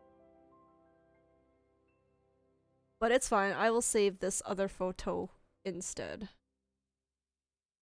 It's fine. Be fine. And then while I'm at it though, I'm also gonna do the Kingdom Hearts. What is the Melody of Memory? Yeah, but we're doing Remind right now. I know, but I'm just gonna grab both just so I have them. Look for the other one. Okay. No, I'm not getting DMCA'd here. Stop. There we go.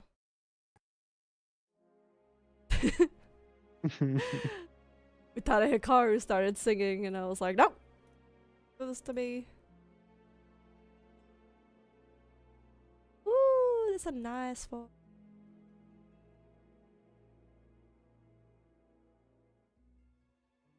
Hopefully that be pig.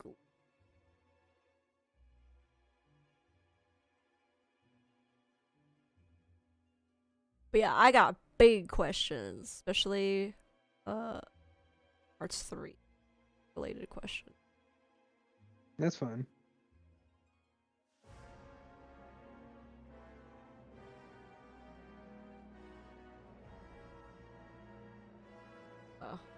Put on some like very spooky music. Yeah, This one. Apologies, everybody, for delay. There's more games than we thought. All right, count all the games, Joseph. How many games are there actually? That's what I said. Eight games, 3 movies. Those 8 games? Okay. And 3 movies, so yeah. Alright, hold on. I lost the other photo that I saved. Oh, Where did it jeez. go? Oh. Oh no.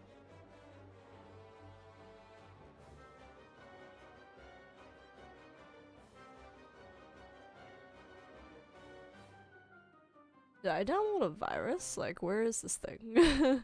Oh, Uh, jeez. oh, I see. It's not even like. Okay. You know what? It's fine. How about we just do we'll do it now. All right, here we go. First image I didn't.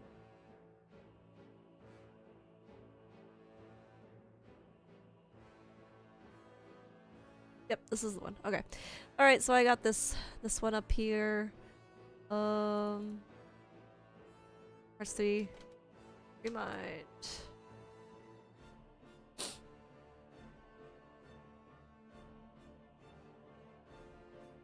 All right.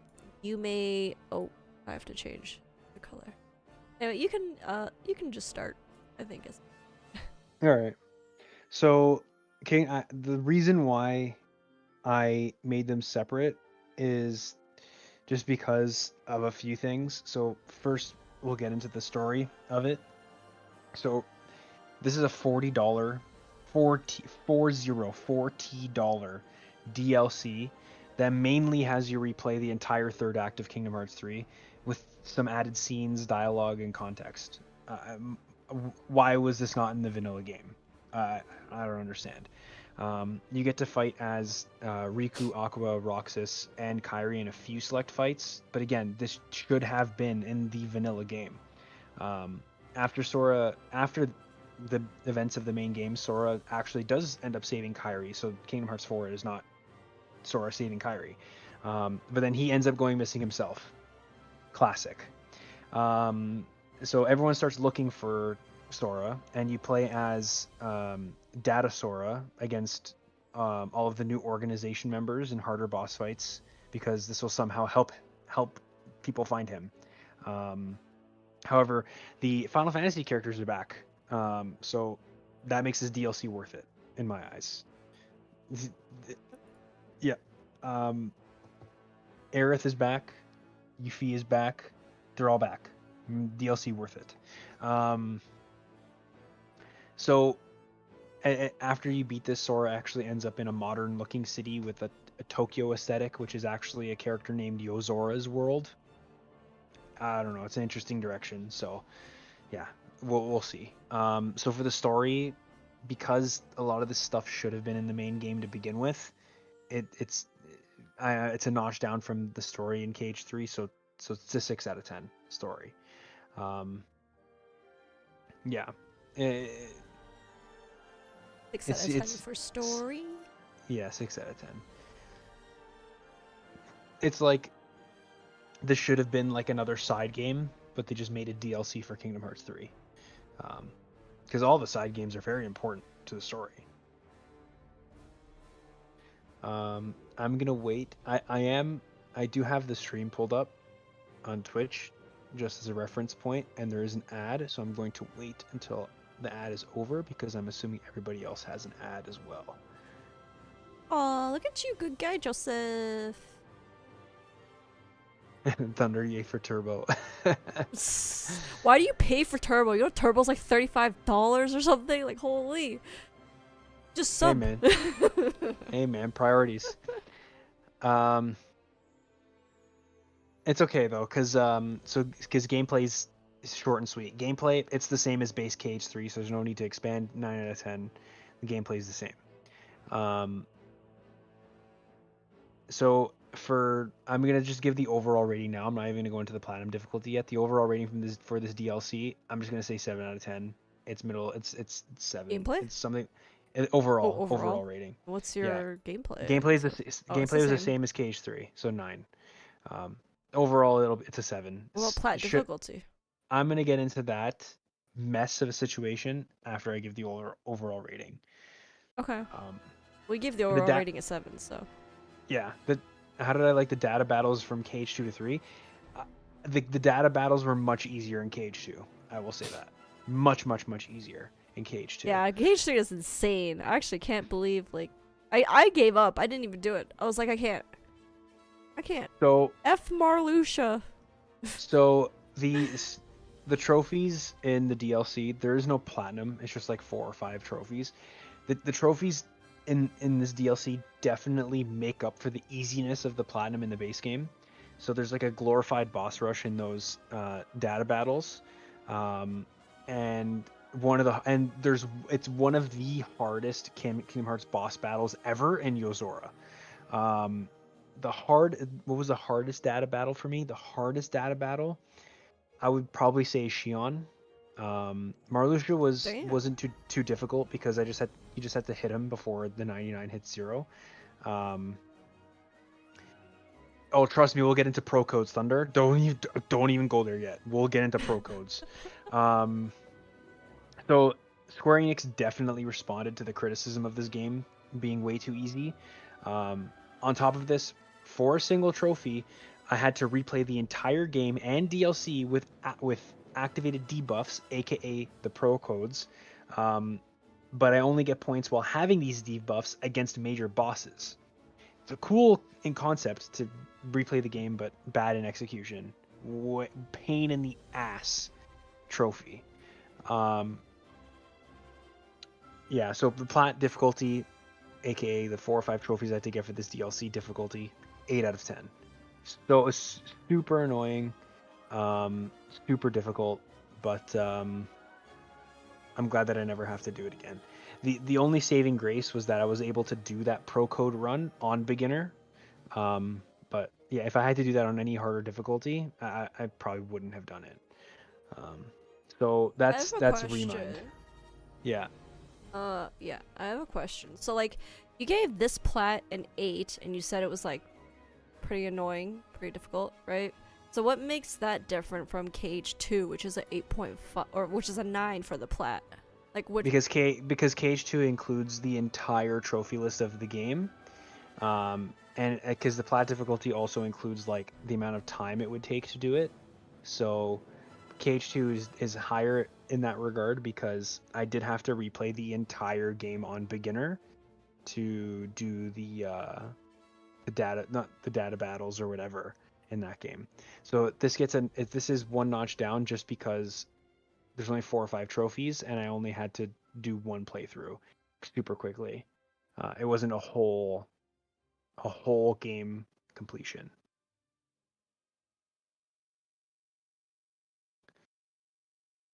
Killer, don't worry, I'm gonna get to your question. I see it. That's at the end. Don't worry. So that's Remind. I don't know Next why. is Wait, hold on a sec. Overall rating. Did you say overall rating was a 7 or 8? 7. 7? Okay, because I thought I wrote it down wrong, and I was like, wait a minute. No, 7. Oh, right. Okay. So that's Remind. I had to make it separate just because those trophies and the way that the DLC is constructed, it's just I had to talk about it separately. So now we're on Melody and Memory. Mm-hmm. Alright, give me a quick moment just to switch over. I have the photo ready. I needed to upload it real quick. This thing.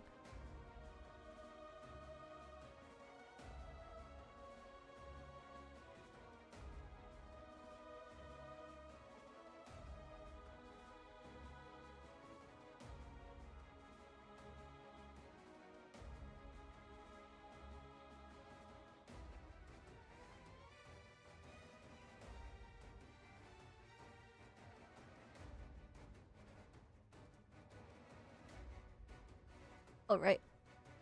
So, Oh, how many Also, tries did it take I have before to I beat change. Yozora? Dude, I don't even know how many tries it took. I do remember when I did beat him, I came upstairs to Jen, hands shaking. I beat him. And I didn't think he was gonna beat him because he was struggling. He was doing it forever. Yeah. Um, am I interested in Missing Link? Is that the new mobile game that's coming out?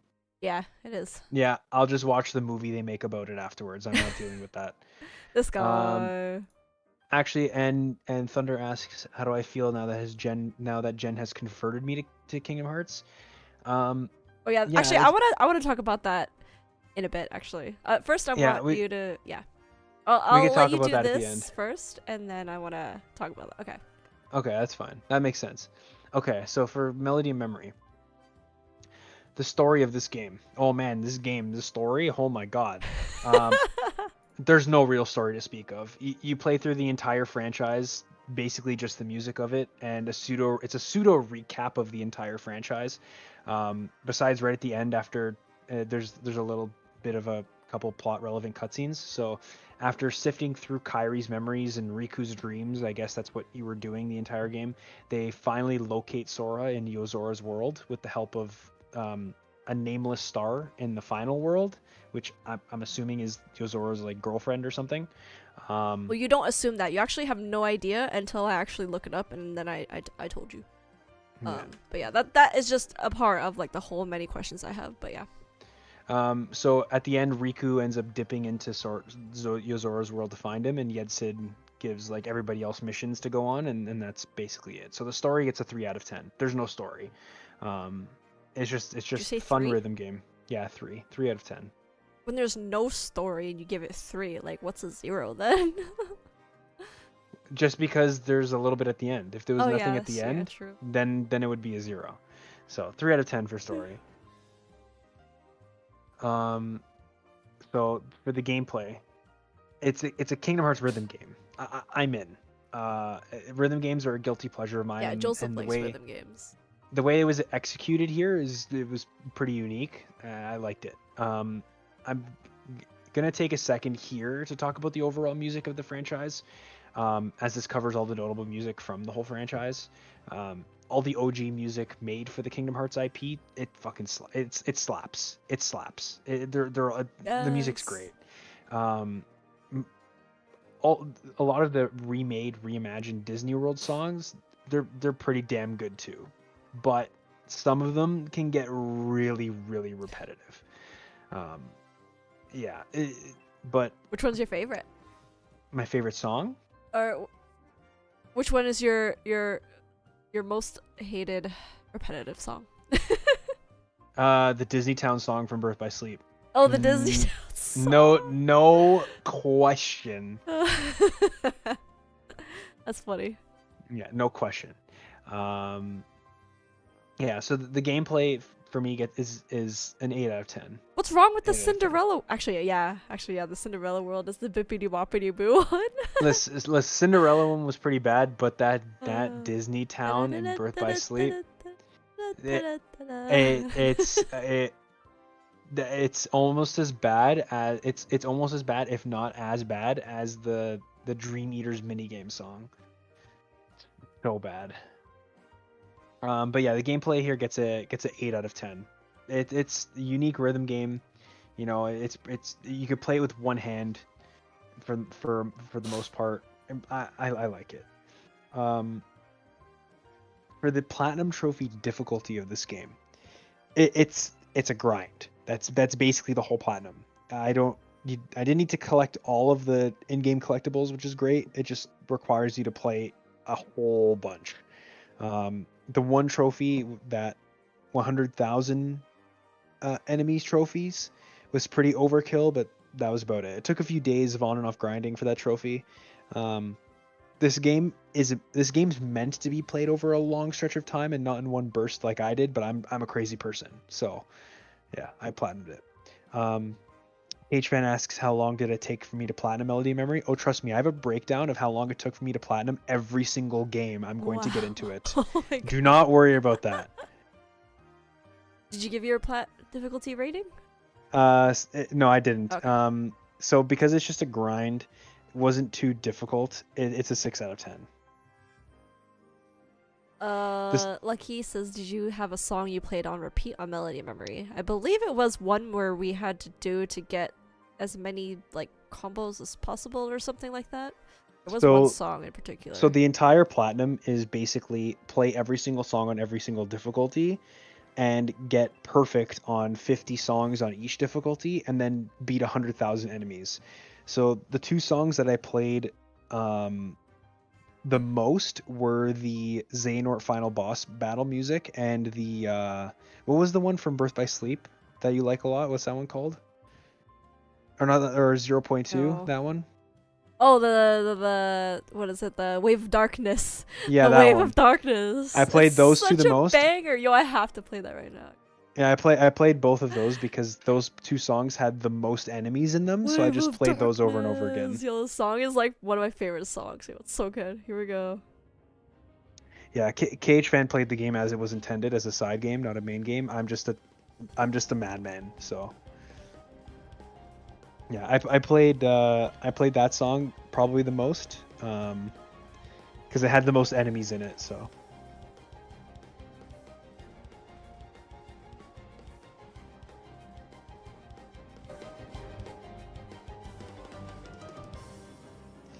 that's basically every single game broken down. I do have an overall story rating that I'll get into next, and then I have a bunch of random facts and things that I'm gonna get into as well. So you didn't give your overall rating? The overall rating of this game, I'll give it, because there's no story and it's a 3. I can't really give it an average. I'll give it a 6.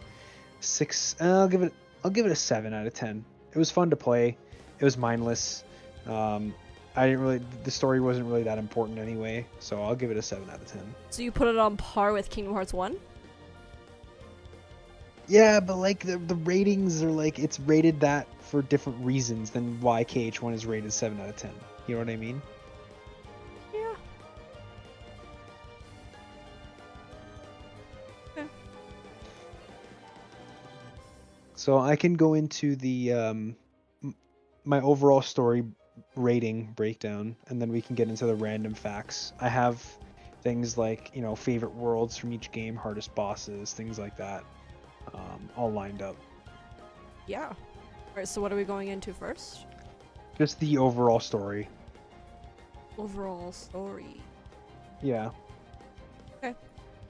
So the overall story of this franchise in the beginning, it seems pretty cut and dry at a high level, good guys versus bad guys, but like lore heavy games like Dark Souls and things like that, the nitty gritty lore details can be found if you look for them, like in the reports in each game. I originally had this as an 8 out of 10 for the overall story, but I am bumping it down a little bit because of everything that happens after KH2. They just keep introducing more plot elements before resolving ones that should have been taken care of like 3 games ago.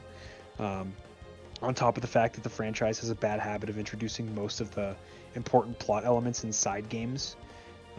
I'm conflicted because the premise and main story is so intriguing and it has that classic Square Enix JRPG vibe. Plus the concept is like so one of a kind that I don't think we'll ever see anything else like it again.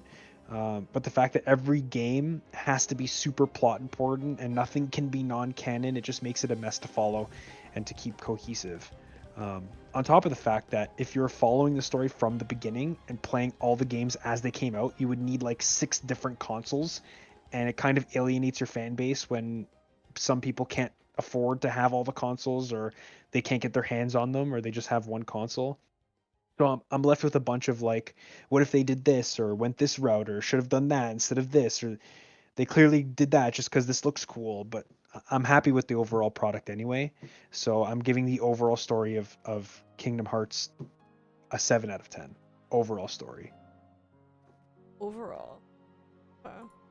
Yeah, it's good. There's a couple of things. Obviously, there's a couple of things shoulda, woulda, coulda.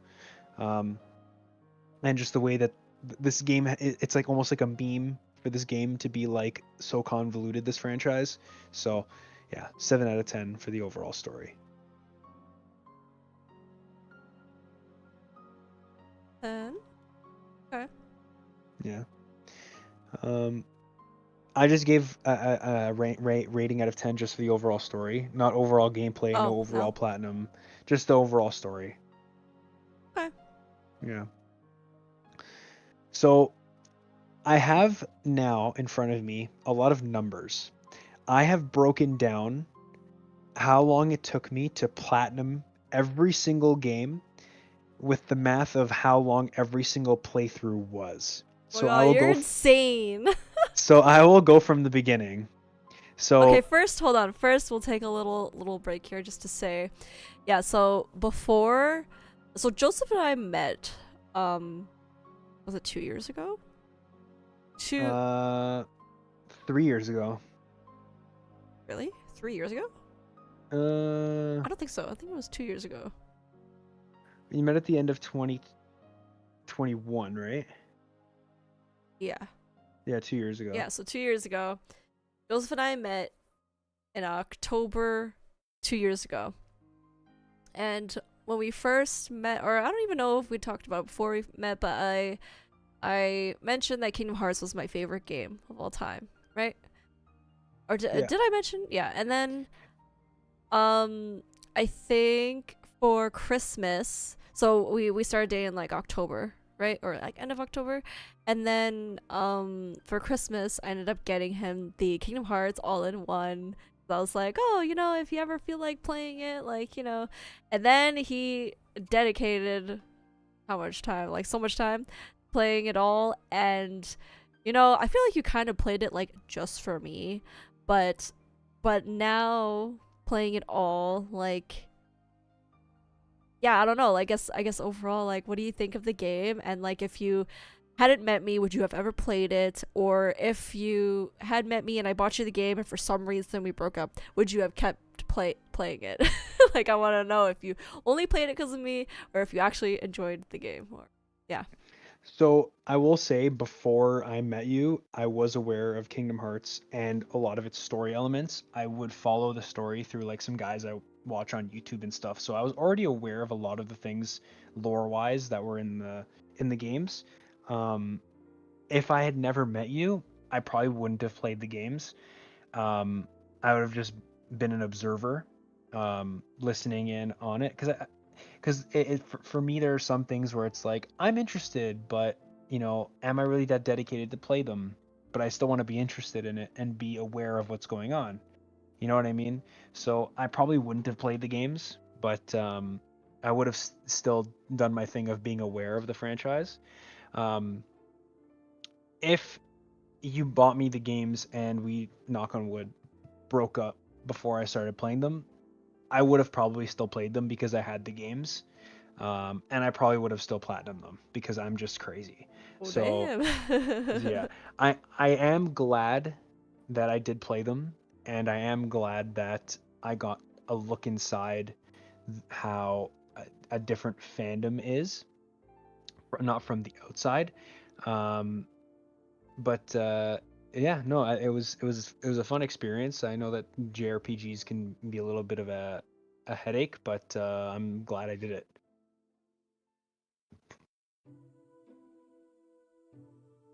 Yeah. All right, now you can go with your numbers. Okay. So the time it took to platinum each game. We'll start with Kingdom Hearts 1. Kingdom Hearts 1 took 3 playthroughs. The first playthrough was just my casual standard playthrough, do everything that I can. That took 44 hours and 27 minutes. The second playthrough was a proud playthrough. Wait, That what took are you explaining? What took 44 hours? my KH1 first main casual playthrough to do as much as possible. 44 hours, 27 minutes. All right. The second KH1 playthrough was a proud playthrough, proud difficulty playthrough. That took 13 hours and 17 minutes. 17 hours? 13 Oh, hours and sorry. 17 minutes. All right. And then there's a third playthrough that I had to do in KH1 for a no item change trophy and to speedrun the game in under, I think it was like 6 hours or something. That took 4 hours and 33 minutes. Wow. For a total of 62 hours and 17 minutes for just KH1. 62 hours and 17 minutes. 17 minutes? Yes. Holy! That's insane. You're insane. Next is Chain of Memories. Okay, wait. You're gonna have to give me some transition time. Yeah. That's fine. Actually, you know what? Just keep it all on the same screen. Do you guys like the stats on here or no? Like.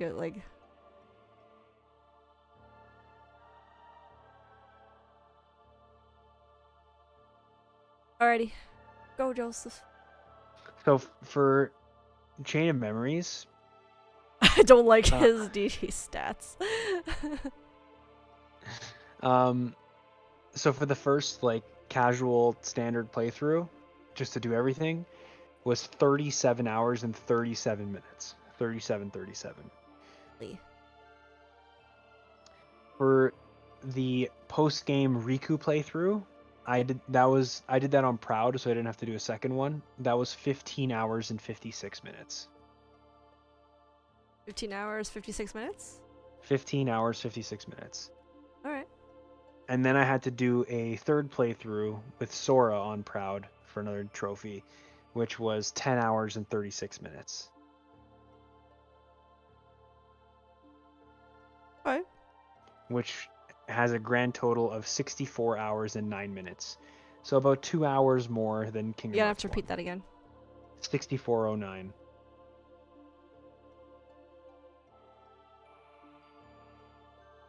But isn't that like really similar to Kingdom Hearts 1? It was 2 hours more than Kingdom Hearts 1. Holy. Like, I feel like it shouldn't take that long.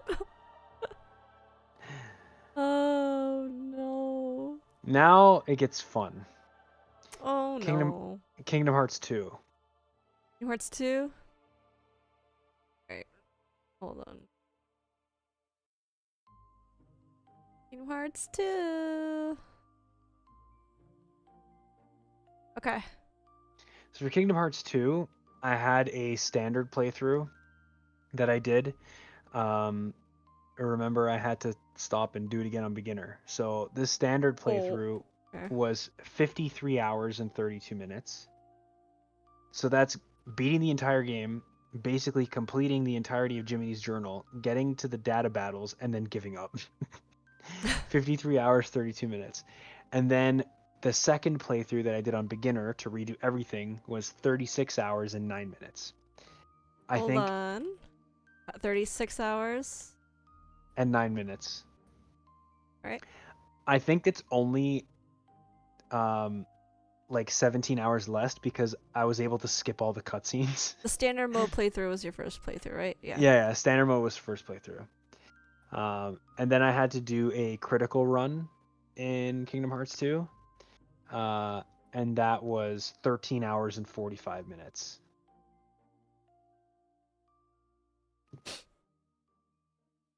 Okay. So that's pretty with a grand short. Yeah, well, skipping the 14 hours of cutscenes. Oh yeah. will bring that time down. Right. So the total amount of time Kingdom Hearts 2, 103 hours and 26 minutes. Holy. Yep. But now it gets even more fun. Why? Birth by Sleep. Alright.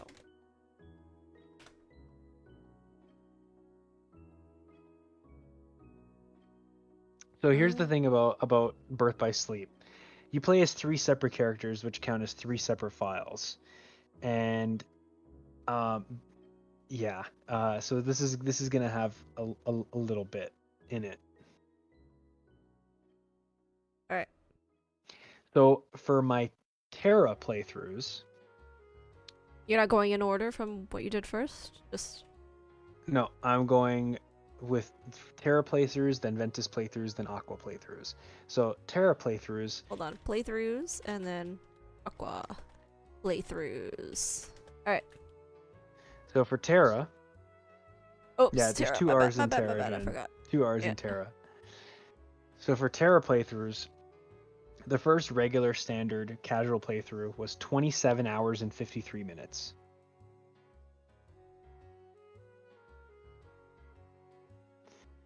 Now, the thing is with the Terra and Ventus Proud playthroughs, those files got lost to the ether. They're gone. But I Wait, are do you know. just okay? I'm just gonna put like in general the playthroughs like Yeah, so okay. the Terra and Ventus Proud playthroughs, those save files are gone. But I know how long they were with a reference point to the Aqua ones. They were about 10 hours each. So the Terra Proud playthrough was about 10 hours. Okay, I don't know how to write this, so I'm just gonna do it like that. Yeah, there you go. I don't That's know. fine. Okay. Ventus, the Ventus casual playthrough was 33 hours and 6 minutes. I believe you played him first, though. Yeah. I did play through him first. I Yeah. played him first, then Aqua, then Terra, I believe. Okay. And his Proud playthrough was also approximately 10 hours. Okay. Aqua, on the other hand, her casual playthrough was 25 hours and 27 minutes. All right. Plus 15 hours and 20 minutes for her Proud playthrough / final / secret episodes. So Okay. that equates to 121 hours and 46 minutes for Birth by Sleep. Holy. A damn PSP game took 121 hours and 46 minutes. Here it gets a little bit easier though. Next is Dream Drop Distance. All right. 1 second.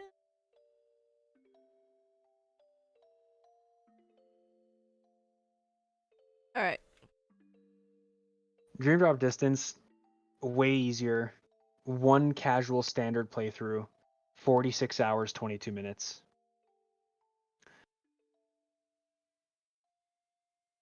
Casual standard. Casual standard playthrough, but I did have to go into New Game Plus for a few hours for a single trophy, so that tacked on about 5 hours and 4 minutes. 5 hours. 5 hours, 4 minutes. I didn't have to beat that Proud playthrough, I just had to get a couple of items in it. So 5 hours, 4 minutes, with a total of 51 hours and 26 minutes for Dream Drop Distance. That's not bad.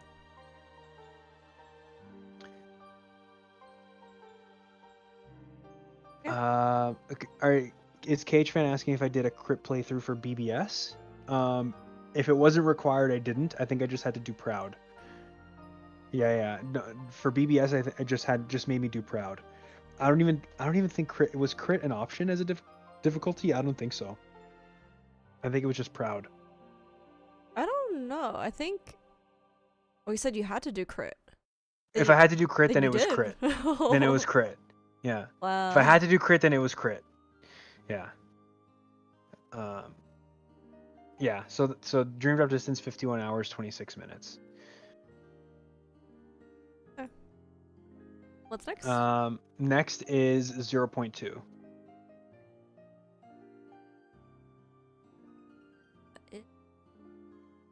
Alright. So for 0.2, I'm not gonna go through every single small playthrough I did when I had to go back and start again, go back and hard to start again to get all the objectives. So I'm just gonna give you the total for it. Okay. For 0.2, it took a total of 12 hours and 35 minutes. That's not bad. Yeah, it's super short. You could definitely optimize that down if you know what you were doing. But yeah, super short. Yeah. Next is Cage 3. Page 3. Alright. So for Cage 3, this the first standard casual playthrough took 54 hours and 40 minutes. I have to hold on a sec. Yep. Alright, first casual. What difficulty? Standard difficulty, casual, whatever. 54 hours and 40 minutes. Alright. And then an extra 40 hours and 25 minutes for the DLC. Okay. With a total of 91 hours and 5 minutes for Kingdom Hearts 3. Oh, you didn't have to do like any additional playthroughs? Nope, there was no difficulty playthroughs, nothing like that, no challenge playthroughs. Those were basically the DLC, was that those challenge playthroughs. I'm actually surprised. Okay, the one thing I'm actually a little bit surprised about though is you were like, "Oh, what difficulty should I play it on?" And I was like, "Well, Proud is actually really really easy. Like Proud feels like your standard, and if you're like a little over leveled, then it might even be like beginner difficulty. That's how like sort of easy it is." And people were saying it's really really easy. He's like, "But if the trophy doesn't require it, then and I only have to play on standard, then I'm gonna play on standard." So he played on standard and not Proud, which is funny because I think Kingdom Hearts 3 I actually played my first playthrough on Proud, and yeah. Yeah, if it doesn't require me to do it, I'm not going to do it. Yeah. And then the last But one now there's is a crit. Yo, I would actually be very interested to watch you, like, for you to play a stream here one day, like just a couple hours of you trying to play crit. I don't know, I'd have to dust off the muscle memory for Kingdom Hearts, but for a stream just to see how I would fare, I'd try it. Yeah, because I'm gonna tell. I mean, I bet you could do it. It would probably be no problem for you. But for me, you know, when you're in the Hercules area, the Olympus, and you're like in that big long map where you're trying to go up that mountain. So on the way up, like fighting just little bad guys, I would die every single time, and I couldn't. And the map is so big that like I would have to restart all the way from the start of the map, and I would be, and I think I did it like 4 times, and it took like a long time. I think it took me like 40 minutes, or maybe even longer, like 40 minutes to an hour, just to like die 4 times, and I was like, yeah, I can't do this, and then I went back to like the Proud playthrough, and I was like, F the critical playthrough. Yeah, I don't know. So I'd like to see how you do, but yeah. The last game is Melody Memory. Alright. Melody. Alright. This one's easy, just one playthrough. It took 38 hours and 32 minutes. That's it? That's it. 38 hours, 32 minutes. Wow. Yeah. So now I have a grand total time. Oh jeez. Okay. And a couple of facts about this grand total time. So it took a total of 545 hours and 16 minutes. That equates to 21 days and 17 hours and 16 minutes. 21 days? 21 days, 17 hours, 16 minutes. 16 minutes. That's insane. That is 32,716 minutes. No, that is not including the movies. I don't need to That is not including the movies, Cage fan. No, it's not. If you want to include the movies, you could just tack on about 6 hours to that, 2 hours per movie. I'm not including that, but yeah, that is 1.9 million seconds. I don't need to know that. I don't need to know. You could watch Interstellar 199 times in that span. You could Really? watch 1635.8 episodes of anime in that time. You could watch Full Metal Alchemist Brotherhood 25 and a half times in that time. Oh my god. You know what he's You doing? You know what he's doing, everyone? He's specifically mentioning how many times that you could have watched Full Metal Alchemist, because I'm watching Full Metal Alchemist right now and I'm going through it so slowly, and he's getting mad at me about because I'm going so slow. there's an ad. There's an ad right now. Hang on. Okay. Yeah, just wait. Alright, we'll stop. We'll stop talking. What was the Lucky, what was the last thing you heard? Because I need to get this out in the They're open. probably still in the ad. Hold on. No, I'm not anymore. So they're not. Oh, what happened to Thunder? so let me state this again. That is 1635.8 episodes of anime. That is, you could watch Full Metal Alchemist Brotherhood 25.5 times. Okay, You can so here's what I said in case you all didn't hear what I said. I was saying, notice how he specifically chose Full Metal Alchemist and told you how many times that you could watch it, because, and I feel like he did it because right now I'm watching Full Metal Alchemist for the first time, and I'm going through it very, very slowly, and it's making him mad. So he's trying to be like, look how much Oh. time I played of Kingdom Hearts. You could have watched Full Metal Alchemist. Oh. How much? I've chosen more than just Full Metal Alchemist.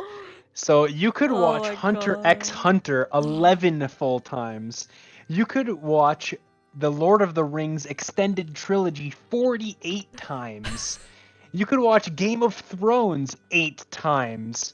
You could drive between Halifax and Vancouver 9.7 times straight in that span. Okay, well, most of the viewers are from the States, so. Well, that's going from one end of Canada to the other end, back and forth 9.7 times. Actually, that's Uh, kind of is like going from the end, because like we're kind of like the same size, so I guess it's like, yeah, same. You're basically going from SoCal to New York 9.7 times. Holy. I calculated it. It is 72.7 work days. That's 7.5 hours a day. That is 14.5 work weeks worth of time. Look at Slash. Playing You could Kingdom drive out of Hearts. Toronto one time. Yep, exactly.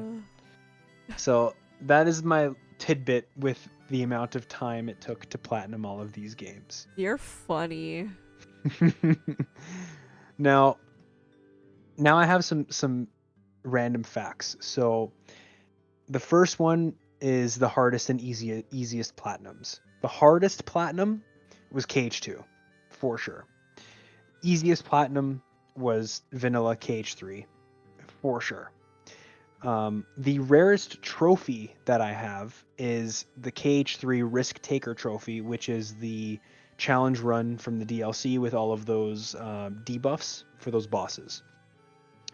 The first trophy I ever got was KH1 The Rabbit Hole, like I said, April 9th of 2022. Now, KH fan asked this before about bosses. The hardest boss in the entire franchise, it's actually a two-way tie. It's tied between Yozora in Kingdom Hearts 3 and Lingering Will in Kingdom Hearts 2. Both of those were the biggest pain in the ass. I think you did ask about bosses. I think it was Lucky that asked. Lucky asked about Yeah. bosses. Yeah, or Killer did. Oh, Killer, yeah. Yeah, Killer did. Yeah. They were asking I know which I remember one- somebody. Yeah, they were asking which one of those was harder. And, Yeah, I and now remember you're saying somebody they're did, yeah. equal. Yeah, it was a two-way tie between Yozora and Lingering Will. Biggest pain in the ass is both of them. With an honorable mention for specifically Terra versus the mysterious figure in BBS, just because his dodge sucks.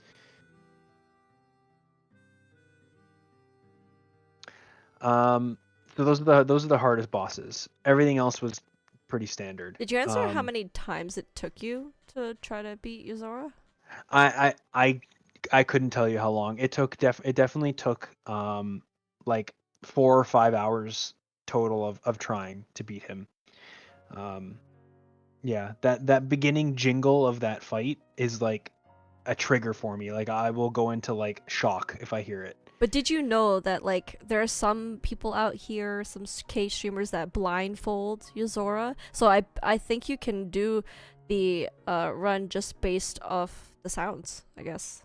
I'm sure you can. I am crazy. I am not that crazy. So now I have the best and worst mini games of the entire franchise. The best mini game in the entire franchise is the command board in BBS. It is objectively the best mini game. The best? The thought you command hated board, it. the command board, not the spirits. Oh, okay. The command board in BBS. But I remember you did get really frustrated though, because like the people would like just pass you and be like, "Oh," you would get mad. Well, that was because I had to land on specific spots to get specific items to unlock for the Jiminy's Journal. But playing it just like casually, the command board is the most intricate, fleshed out minigame in the entire franchise. It is objectively the best minigame in the franchise. Okay. The worst minigames, anything with the Dream Drop Distance Spirits. Anything. That music is burned into my brain. I get PTSD when That I hear doesn't it. count. I feel like that doesn't count as a mini game. That's just like an They are extra. minigames. They are No? minigames. Oh. Well, I mean, what did you think about that game of war, like in the arena, where you like pit the one against the other and the higher number wins? I really like that game. That was alright, I but forgot what that game was actually called, but yeah. I think it was called like it was like shuffle, not shuffle. It was struggle, no, struggle battle, something like that. I don't remember. The struggle is Kingdom Hearts 2 when you're Dreamers 2, yeah. fighting at the start against Cypher. Yeah, the Dream Drop Distance one in the arena, it was pretty fun, but there was a easy way to gimmick it, so command board is better. Yeah, but to be fair though, those Dream Drop Distance Spirit mini games were meant for touch controls on the 3DS, so it kind of really doesn't translate. But I can't. That music is just burned into my brain. Yep. So I also have the best and worst worlds from each game. Oh. And I can go through that. Okay. K-Tran says he's curious. What is he curious about?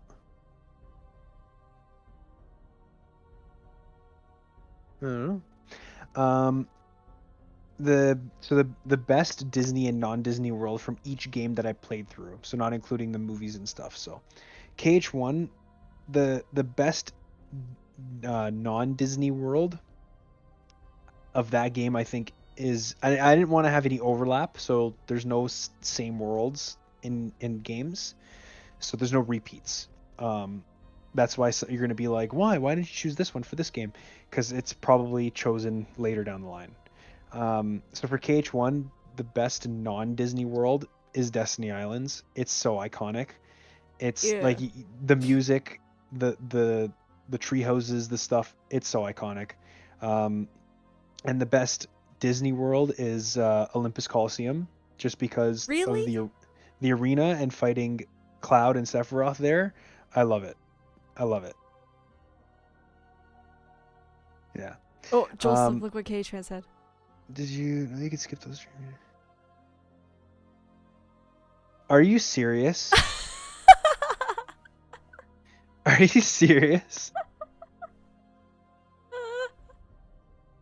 Alright, no problem, Slash. Thank you for sticking around this long, though, but I hope you enjoyed and learned everything about Kingdom Hearts.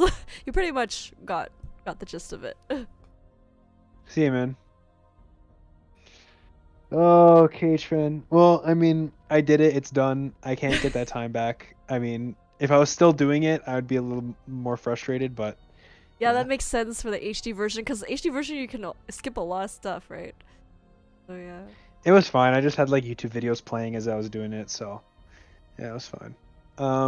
So for Chain of Memories, Best Worlds, I mean, the best world in and of itself is Castle Wait, Oblivion wait, wait, itself. wait, wait. Why did you pick Olympus Coliseum as the best Disney World? Because you fight Cloud and Sephiroth there. It's badass. But it's not even like a world, really. It's just a arena. Yeah, all the other worlds are just, oh, let me trot through this Disney World and not do anything plot Okay, relevant. well, I think everyone needs my opinion too now that we're talking about it, because like I never really thought of this stuff before. So if I had to pick my uh my favorite non Disney Kingdom Hearts 1 world, it would probably be yeah, I guess I would also pick Destiny Islands. I almost wanted to pick Hollow Bastion, but there's a lot of Hollow Bastion later. But actually, you know what? I'm gonna pick Hollow Bastion. You know why? Because I think it was such a turning point in the game where like everything was all happy in games and happy and fun until you get to Hollow Bastion, and then everything just gets real. Like, you know, and you know, it has like my favorite cutscene in all of Kingdom Hearts history. You know, the sacrifice, the Sora sacrifice, and yeah. And then for my favorite Disney World,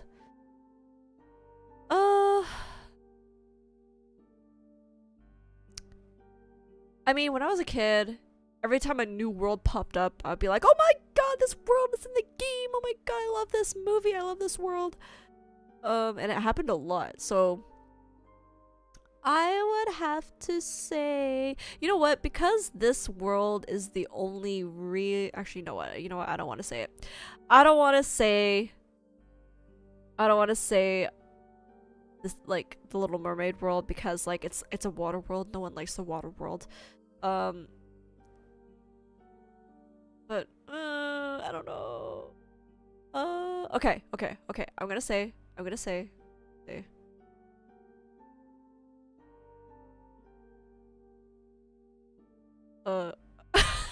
know. I don't What are you know. trying to figure out here? My favorite Disney World from Kingdom Hearts 1. They're all just so good. Okay, if I really, really had to pick. If I really, really had to pick.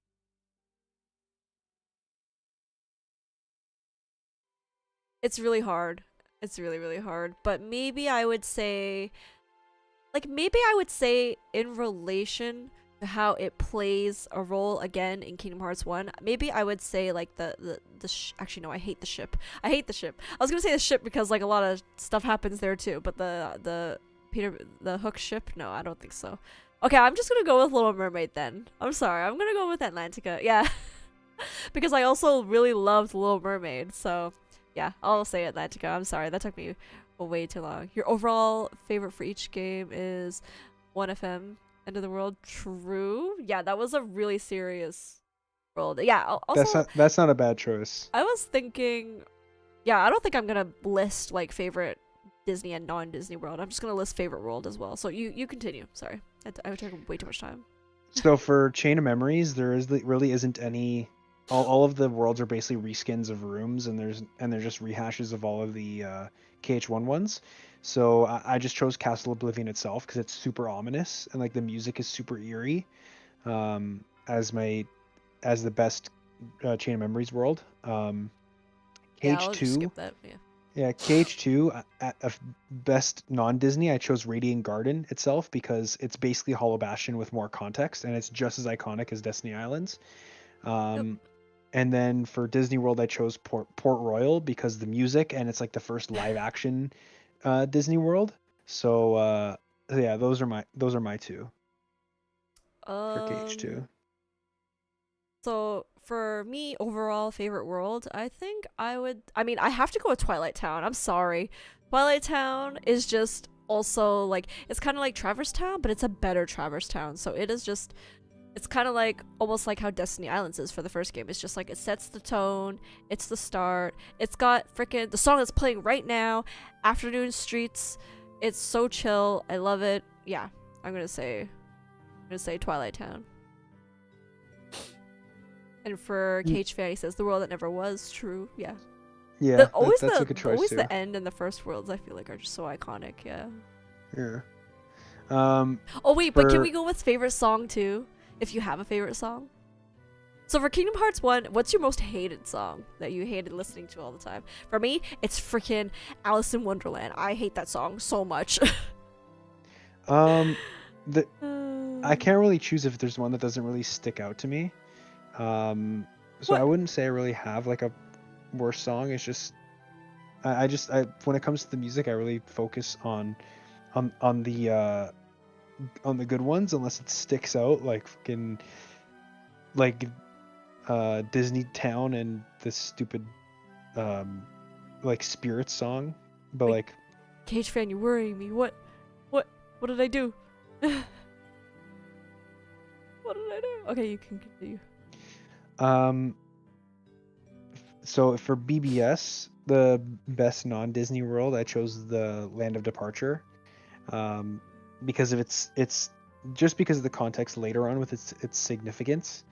Um and I chose the for the best Disney world, the Castle of Dreams, because like the Cinderella world, because it's unique between all the characters. You're not going through the same areas with the Wait, characters. which game are you talking about? Birth by Sleep, But Land of Dragons. Is that Land not? of Dreams. I said Oh, Land Land of of Dreams. Dreams. Oh, okay. Yeah, Land of Dreams or Castle of Dreams. Which one is that? That's the Cinderella world. Yeah. Oh, that's my favorite So song, by the way. yeah, That it's song. super unique between all the characters because like with Roxas or Ventus, you're going through Cinderella's house as like the size of a mouse. Um, but like with the other characters, you're outside the house, and with some of their characters, you're going inside the castle. You know, so it's more unique than all the other Disney worlds, which are just like Oh. Oh you're wait, going through not the not same Cinderella. areas. Sorry, it's the Sleeping Beauty world's music that I like the most. Sleeping Beauty. Yeah. Sorry, Yeah. Killer. Yeah. You were right. Yeah, I got confused for a sec. Yeah, not Cinderella. I didn't know. Sleeping Yeah. Beauty world. Yeah. So that's for BBS. For Dream Drop Distance, my Wait, favorite you're going worlds. too fast here. What? Anyway, so for KH fan, no, the specific song I'm talking about that I just really don't like in KH1 is the Wonderland song that goes, I don't know what it's called, but it's when it's like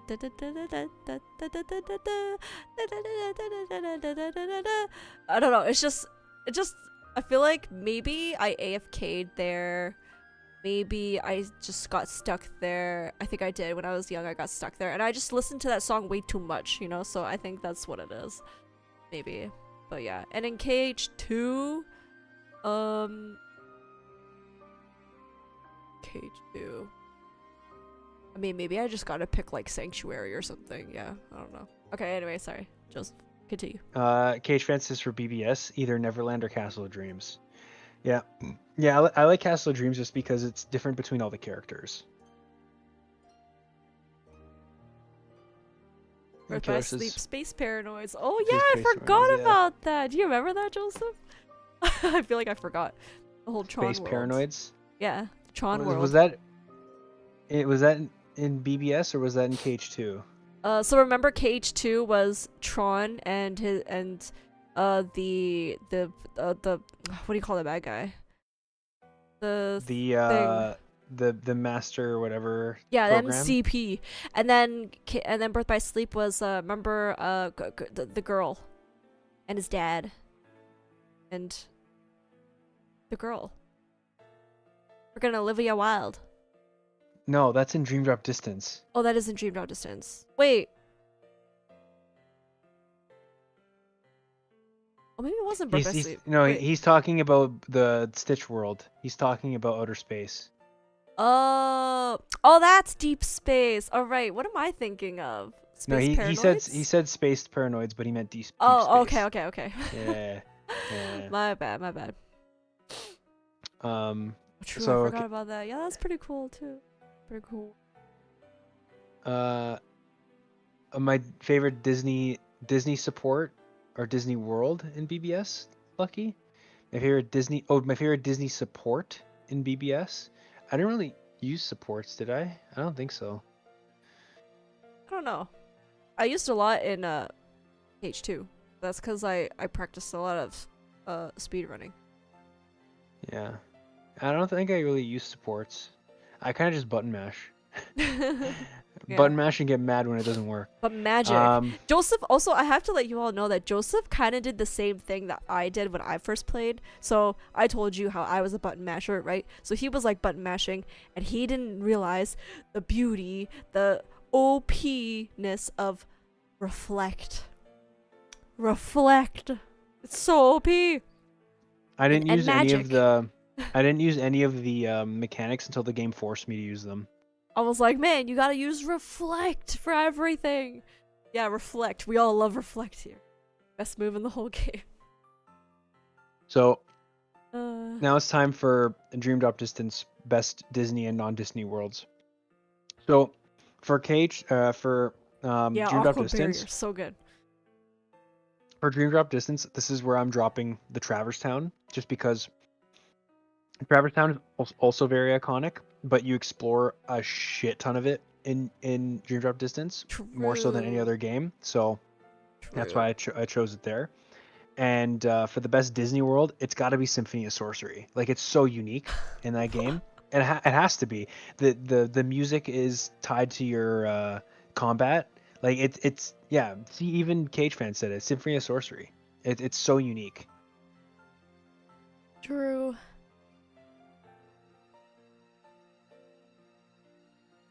And what about you?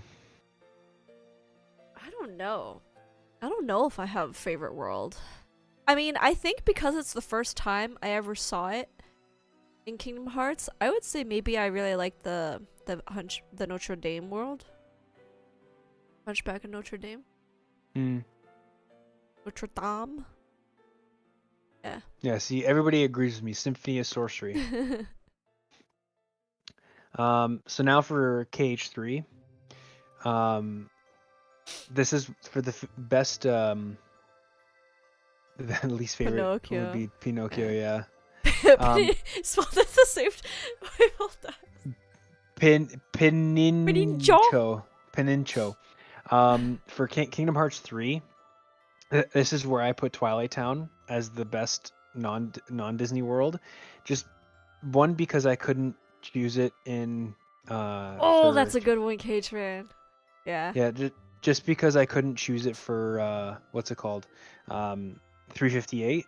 I'm putting it here. It's also just as iconic as Traverse Town. Monsters Inc. is actually my favorite Pixar movie. I love Boo. Boo is so cute. It's so funny. Well, you're for my favorite Disney World in KH3, it was the Pirates of the Caribbean again, just because it's a freaking open world like game within a game. I told you were gonna like it. Boo is mini Jen, by the way. I agree. No. I should dress up as her as Halloween next year then. Yeah. That'd be funny. The costume would be so freaking large. So are you saying the same thing? You're picking Monstropolis? There's a lot of worlds, eh? How many worlds are there? Big Hero 6 is pretty cool because it's really, really big. But, I mean, maybe I'll pick Monstropolis just because it's like my favorite Disney movie or Pixar movie. Again, So, a lot of the yeah. worlds in Kingdom Hearts 3 I find that are just like pretty like fluff. Yeah, Frozen was really good. Also, even like the Tangled was really good too. I thought that was so cute, but I feel like it was like watching the movie. That's why I didn't really choose any of those worlds, just because like you're just sitting there watching the movie and it has no bearing on the main plot. It was, that world almost made me cry. Holy. Okay, now I have the worst world of every game. Joseph was so funny. Wait, Joseph, when you were sitting down and they started singing Let It Go and you were like, am I gonna have to sit down while Elsa sings Let It Go? The whole song, and then she did, and you were like, oh god, I really have to sit here and listen. And I knew she was gonna sing the song. I didn't think she was gonna sing the entire song.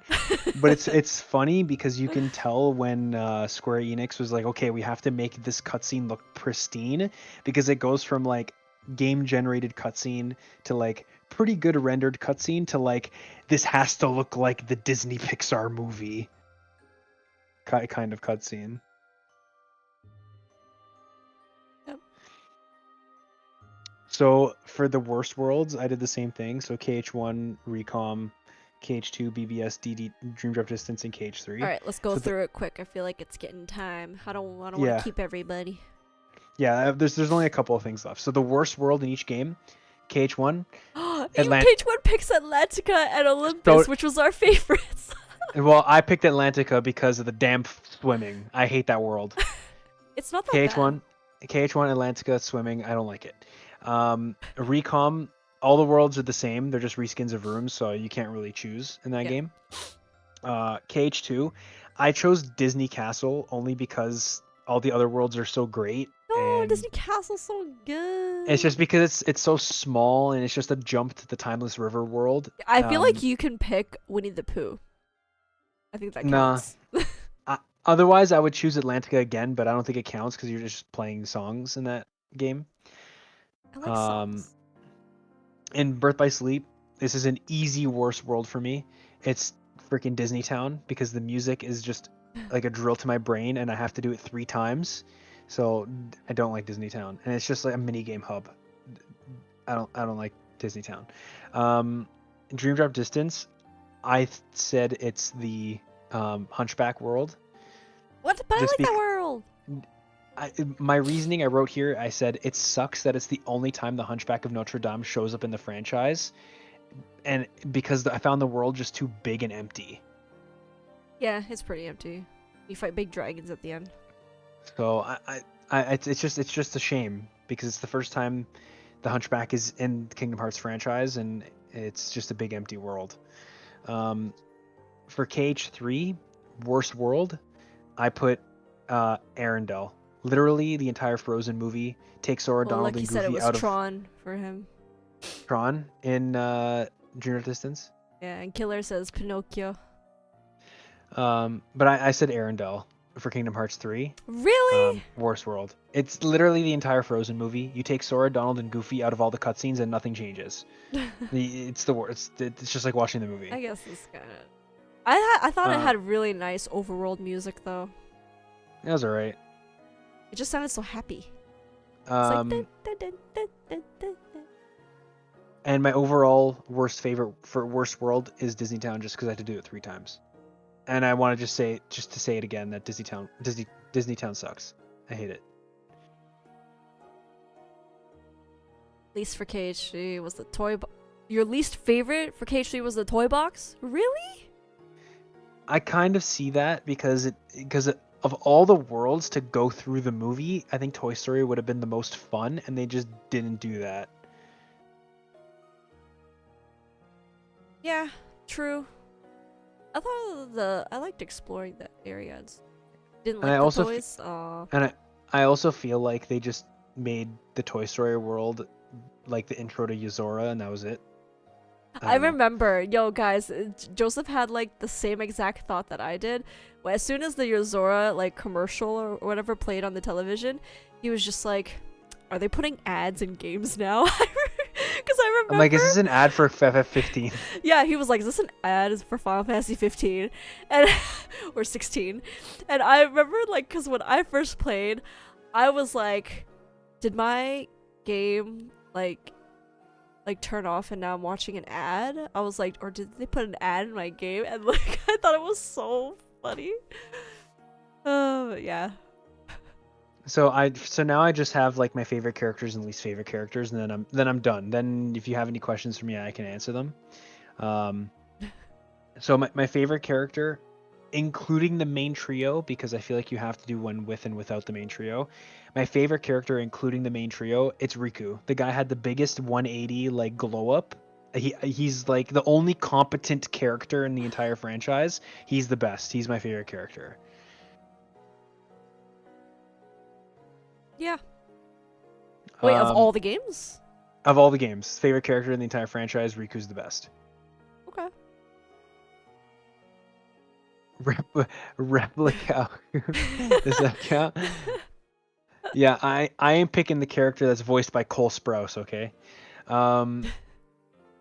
Excluding the main trio, my favorite character is Axel. The guy's just a bro. He's the guy that you want to have like as like getting your back. He's a bro. Yeah. Yeah. Axel, yeah. The best villain, you're gonna probably be surprised. The best villain is Bragg slash Zigbar, just because he's Why like am I surprised? He's like a main character now. Like, he because you probably thought I would pick like Xemnas or Xehanort or somebody like that. no, Brig is like, he's more important apparently. Yeah, I just like how he was like behind the scenes the whole time. You know, just that twist just pushed him up to be the best villain. Um, best Lucky says best female character. Well, I mean, there's only like 3 options. That's the unfortunate thing. Yeah. True. Like Kyrie doesn't do anything for half the franchise, then shows up and just becomes a keyblade Gotta say wielder. Tifa. We're team Tifa here. Yeah, Tifa is just in Does Cage that 2 count? running around looking for Cloud. Like she doesn't do anything. Punches the Aerith wall. Aerith and Yuffie do nothing. Um, I have to You say fight them in the Naminé then. Coliseum. Eh, Kyrie does something. She gets kidnapped. she gets kidnapped and gets murdered. Uh, Because then there's just there's Kyrie, Naminé, and Shion. Like what other female characters are there? Aqua. True. I Yeah, didn't even Aqua's- put Larxene in the list. Killer True. says Jules didn't even put Larxene in the list. Larxene. That's funny because Larxene is on my least favorite characters list. I don't like Larxene. But yeah, if I had to pick best female character, I'd probably say Aqua. Yeah. She's probably the one of the most important characters. Aqua is mom. Yeah. Least favorite characters, I put Pete because he's just an annoying buffoon, but that's like his whole thing. Larxene and Demyx. We know nothing about Demyx. He's just Excuse me? Demyx is just dance I water like dance Demyx. guy. Yeah, I had he was my husbando back in the day. Yeah, who's your Oh, waifu and who's your husbando? Husbando is Riku, absolutely. Waifu, just because I don't want to make it weird, it's just the only waifu is Aqua. What do you mean? I don't even know- Don't want to make it weird. What does that mean? They're all children. How old is Aqua? 15? Like, I don't know. No, she's like 17. 18? They're all children. One of them. They're like Killer goes, we don't know- teenagers. They're older. Killer goes, we don't know anything about Demyx still. Yeah, we haven't known anything about Demyx since 2005, okay? Okay, but question, like, wasn't there like an important cutscene, like, you know, all those cutscenes in KH3 when they're all like standing on those freaking rock pillars and they're all having their conversations and like, yeah, I think Larxene was like, what do you even do here? But like, isn't he like important some kind of way? Demyx and Larxene were chosen as backups, or Demyx and Vexen were chosen as like backups for the new organization if somebody fell through. So they were pretty much just useless, and then Demyx ends up just giving the good guys a freaking what's it called, like a body thing. Oh yeah, so that we can use it. Yeah, so he's just like, I don't know if I'm So a good maybe guy or a bad guy. maybe he's a a body. good guy now, though. You know. No, I don't like him. He's Curious what they're useless. doing with Luxord in the future too. Yeah, Luxord is pretty important too. Is it the card guy? Yeah. I think he dies at the end. And they're just like, I wish we could have played a Oh. card game Oh, together. yeah. I don't know. But yeah, that's my whole document thing. All right. So we had a couple questions earlier in the Discord. Question: when are you speedrunning Birth by Sleep? When am I speed running Birth by Sleep? That's a question from Cage Man, but he was joking. But seriously, when are you? Man. If you are like, I don't know what I'm gonna stream today, I will attempt 1 or 2 speed runs on a stream one random time. That's all you'll get out of me. But you know you have to like study the speedruns. Nah, I'll just study it on stream. Oh, you're funny. All right. So you're just gonna like you're gonna like invent the Birth by Sleep speedrun without knowing how to do the Birth by Sleep speedrun. Is what you're saying? Yeah. Okay. Joseph, watch the remind scene again when you win. Oh, does that mean Oh, something happens with Luke? Why is Luke Surt in there or something? doing Doing all all sto- stories percent for oh god. All right, no problem. Would I eat a sea salt ice cream? Yeah, I would Yo, actually. actually, I heard that they sell them at like Disney World or something in Japan, or I don't know if it's like a fake one or a real one. But we are eating sea salt ice creams. Yeah, I think in there's a Universal, one or the other. I know they have sea salt somewhere, so we're gonna There's an go. ad. There's an And ad. oh no. Okay. Okay, I'll wait. Let us know when it's done. I'll tell you because I'm watching it. Oh, okay. It's done. Is it done? It's done. Okay. Would I eat a sea salt ice It's a cream? Yes, three I and a would. half hour run. That's it, Joseph. 3.5 hour run if I do it correctly.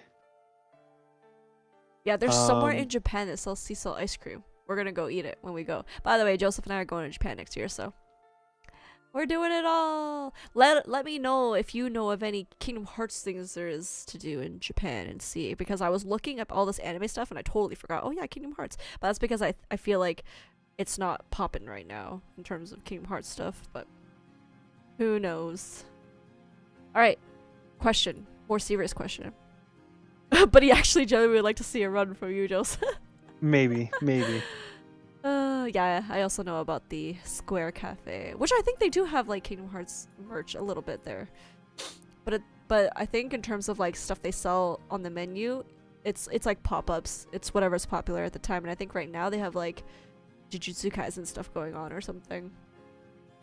Lucky asks Joseph, "Do you think every character can beat Sora because he gets nerfed in every game?" No, because Sora says, "My friends are my power," so he has friends and he will beat everybody no matter what. All right, serious question, Joseph. Would Mm. from KH fan, would you ever be interested in playing the games again in their original systems, like Birth by Sleep on PSP or KH2 on PS2, just to compare them to the HD version?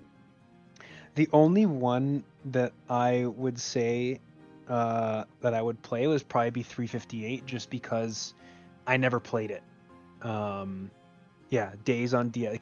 Killer says Days on DS. Yeah, I would probably just play that one just because I never played it. And speaking Um, of, so whenever we go to conventions and stuff, Joseph's always looking at the like retro game section, and I believe you found it, right? I own every single KH game on its original console. Yeah, so he So I ended up have buying them all. Yeah. I have Coded, I have 358, I have Chain of Memories, I have Birth by Sleep. So I have them. I can play them. It's just it's finding the time now. Yeah. Yeah, but Days is probably the only one that I would really play on its original way, because that's the only way to play it. But what Just to see how it about is. Yeah. some people play Coded. They like Coded. Yeah, but Coded, the story is not important, so it's kind of like less of a draw for me to play it. Would you play Chain of Memories? Um, I don't know. I did pop it in to test it and play it, and it's like I'd have to play from the beginning to get the combat down again, because it's almost kind of turn-based on the Game Boy Advance. So maybe, but Days is the number one for sure that I would probably play. Okay. Well, to add to the question, would you go for in-game 100% for the games on original systems? Nah, because I can't flex them with trophies, so probably not. Uh, I would. So for those types of situations, seriously, I would go as far as I'm comfortable doing. I do like to complete games. Like for example, at a convention, I picked up Kirby Planet Robobot for the 3DS, and Kirby games I like to 100%, but that game is notorious for having the hardest like arena at the end of the game. So I did everything besides that, because I'm like, do I want to be bashing my head against a wall for a 3DS game? Not really. So I'd probably go as far as I could comfortably. So I would go in thinking like, yeah, I could probably complete all of Jiminy's journal or whatever, but if I hit a wall and I'm like, is this really worth it? Then I probably wouldn't.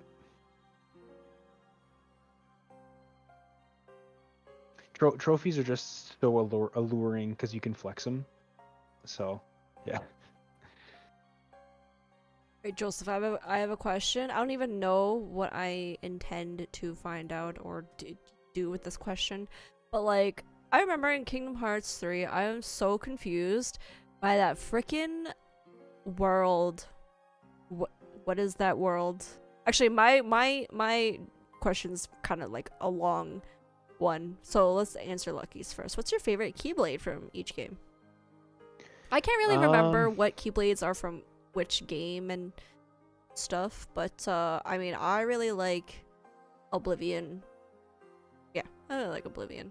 And Oblivion and Oathkeeper. Oblivion and Oathkeeper are cool. I feel like those are like the very generic, basic answers everyone chooses though. But did I show you oh yeah, I showed pictures before, but I actually have the Keyblades. I wonder if I should come grab them. Yeah, we have Oblivion, Oathkeeper, the Kingdom Oh, Key, and I have a Kingdom and, Key. Yeah. and Kyrie's Keyblade. But I'll show you a picture. I'll find a picture and I'll put it up on the screen. When it comes to JRPGs and stuff, I'm all about stats. I don't really care about the aesthetics and stuff. So I would probably say like the Ultima weapon is probably the best, just because it's the best stat wise. But Oathkeeper and Oblivion are pretty cool. The Kingdom Key is like super iconic. A lot of people say that they don't like Riku's new Keyblade. Oh yeah, the new one he had in Kingdom Hearts 3. Because it looks like a modern like car key, but I think it's fine. But I like his older like demon looking Keyblade a lot better. Yeah.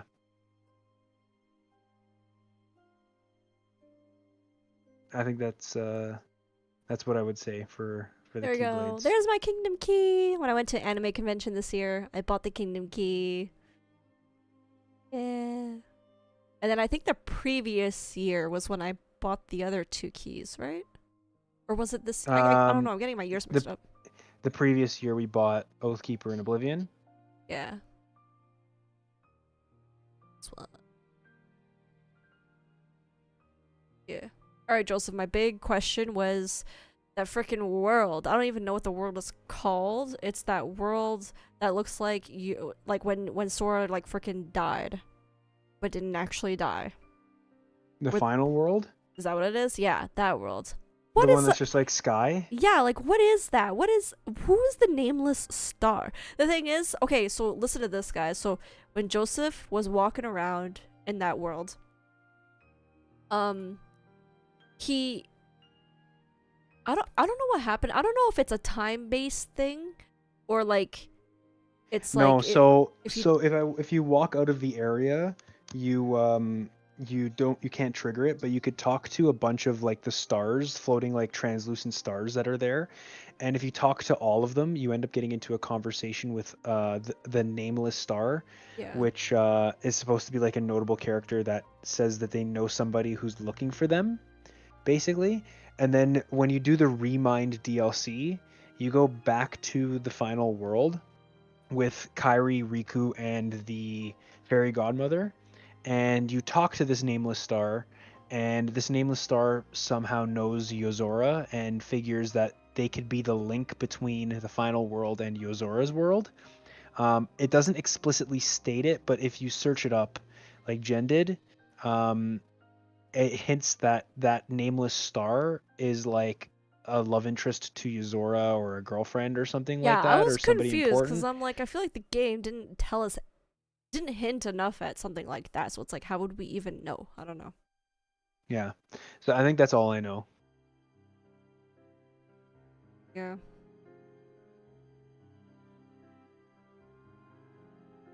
Question: do you like Ventus reverse style Roxas dual world style or the standard?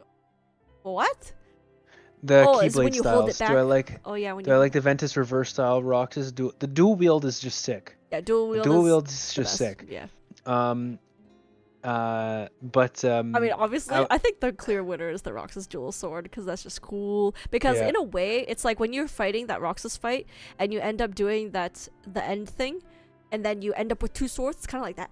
It's like you're the same thing, right? So and that's pretty cool. Dual wield is always cool. The reverse style is just it's not practical at all. It looks cool, but it's not practical in real life. But yeah, I would say the dual wield, just because, 2 keyblades, that's dope.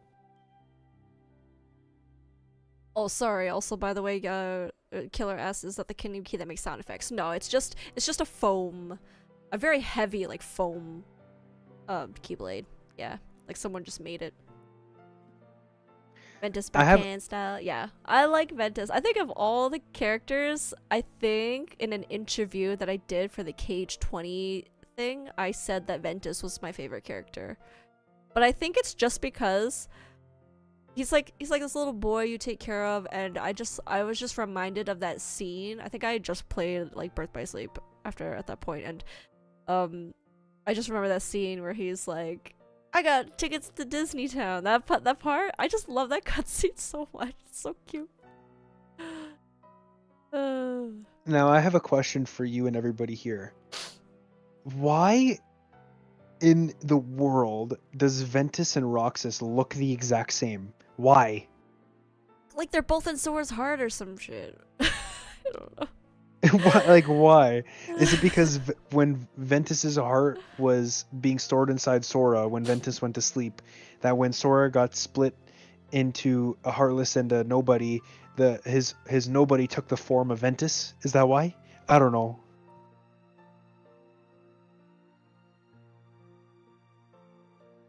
All right, Lucky, you're gonna tell us. Lucky knows why. If you know, Or is he you're saying, gonna tell us. or is he saying, I know why? Is he saying that, Oh, or is he saying, I know why? Yeah. Roxas is supposed to look like Sora, but because See, that's what I said. Ventus- That's what I said. I was right. Wait, what? Roxas is supposed to look like Sora because Ventus was. Oh. See, okay. that's what I said. I was right. Yeah. Well, Yeah.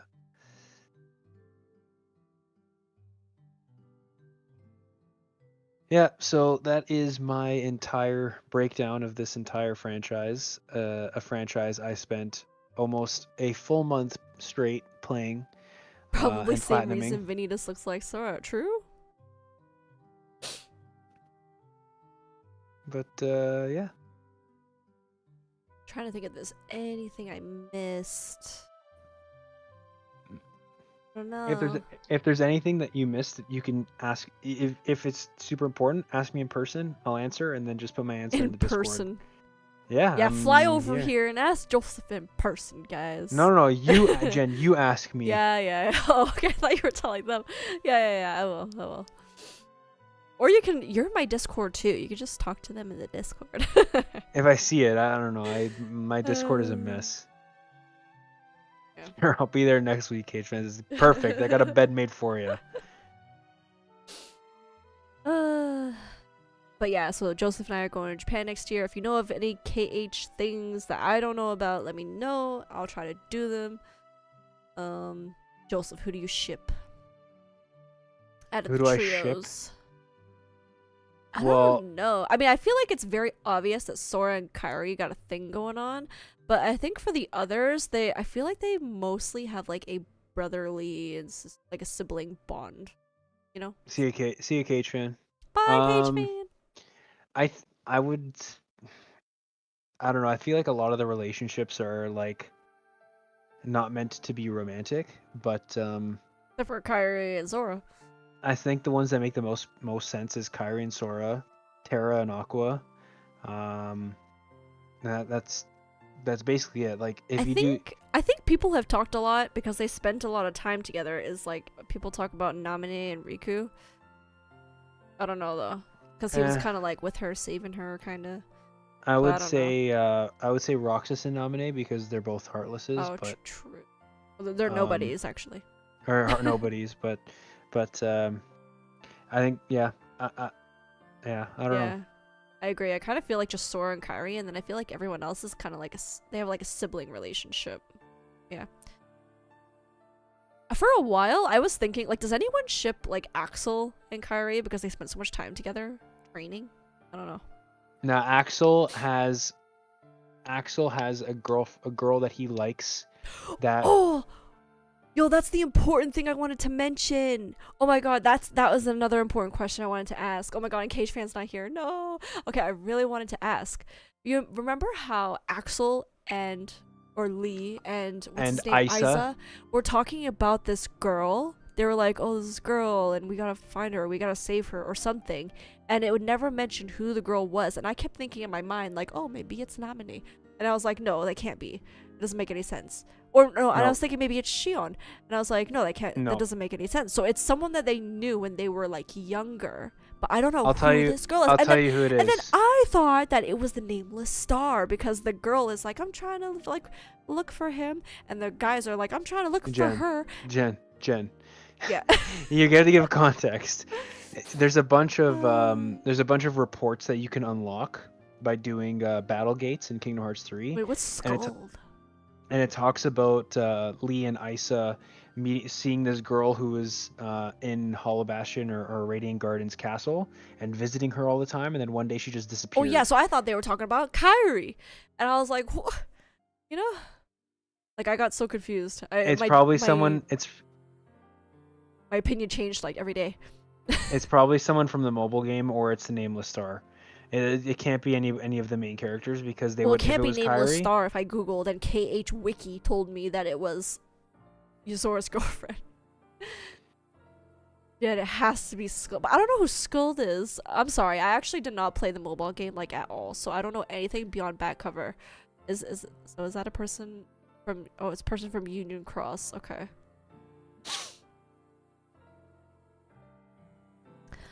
I see. Okay, I have a really dumb question. Is there a difference between Union Cross and Unchained? Because I feel like I use the names interchangeably to refer to the mobile game, but I feel like they're different now. I don't know. Time travels from the past. this is what I Watch the mean scene. by all of the side games and mobile games have to be super important, Yeah. and it's like why?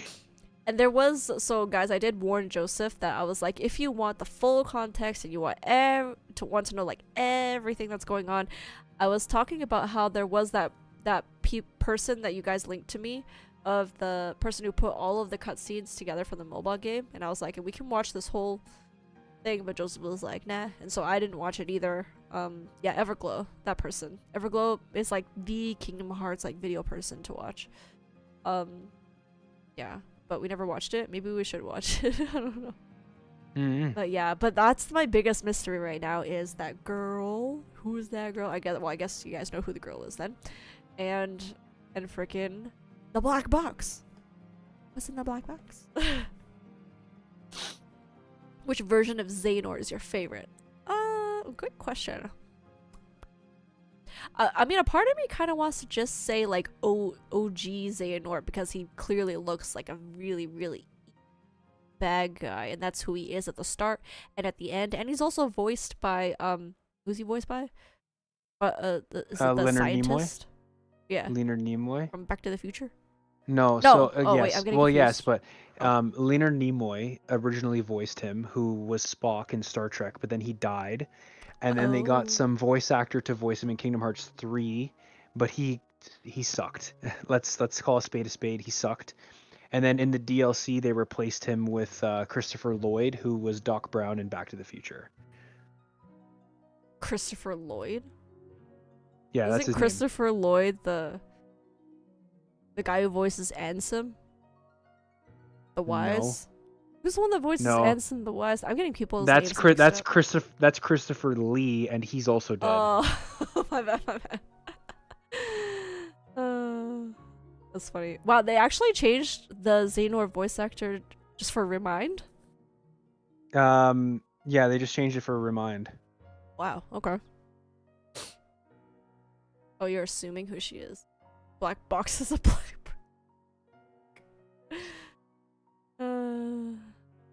Wow, that's insane.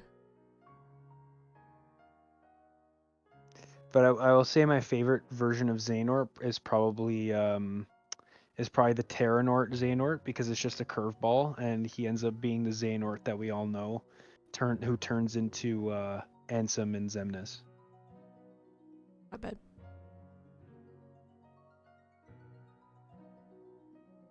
But I mean, I kind of like Billy Zane Ansem. When you think he's Mhm. like the big bad guy in Kingdom Hearts 1. yeah, Jen Pretty also cool, found too. out that Billy Zane was also in Back to the Future. Yeah, I didn't know Billy Zane was in Back to the Future. Joseph loves Back to the Future, and it made me watch all the movies. And they're pretty good.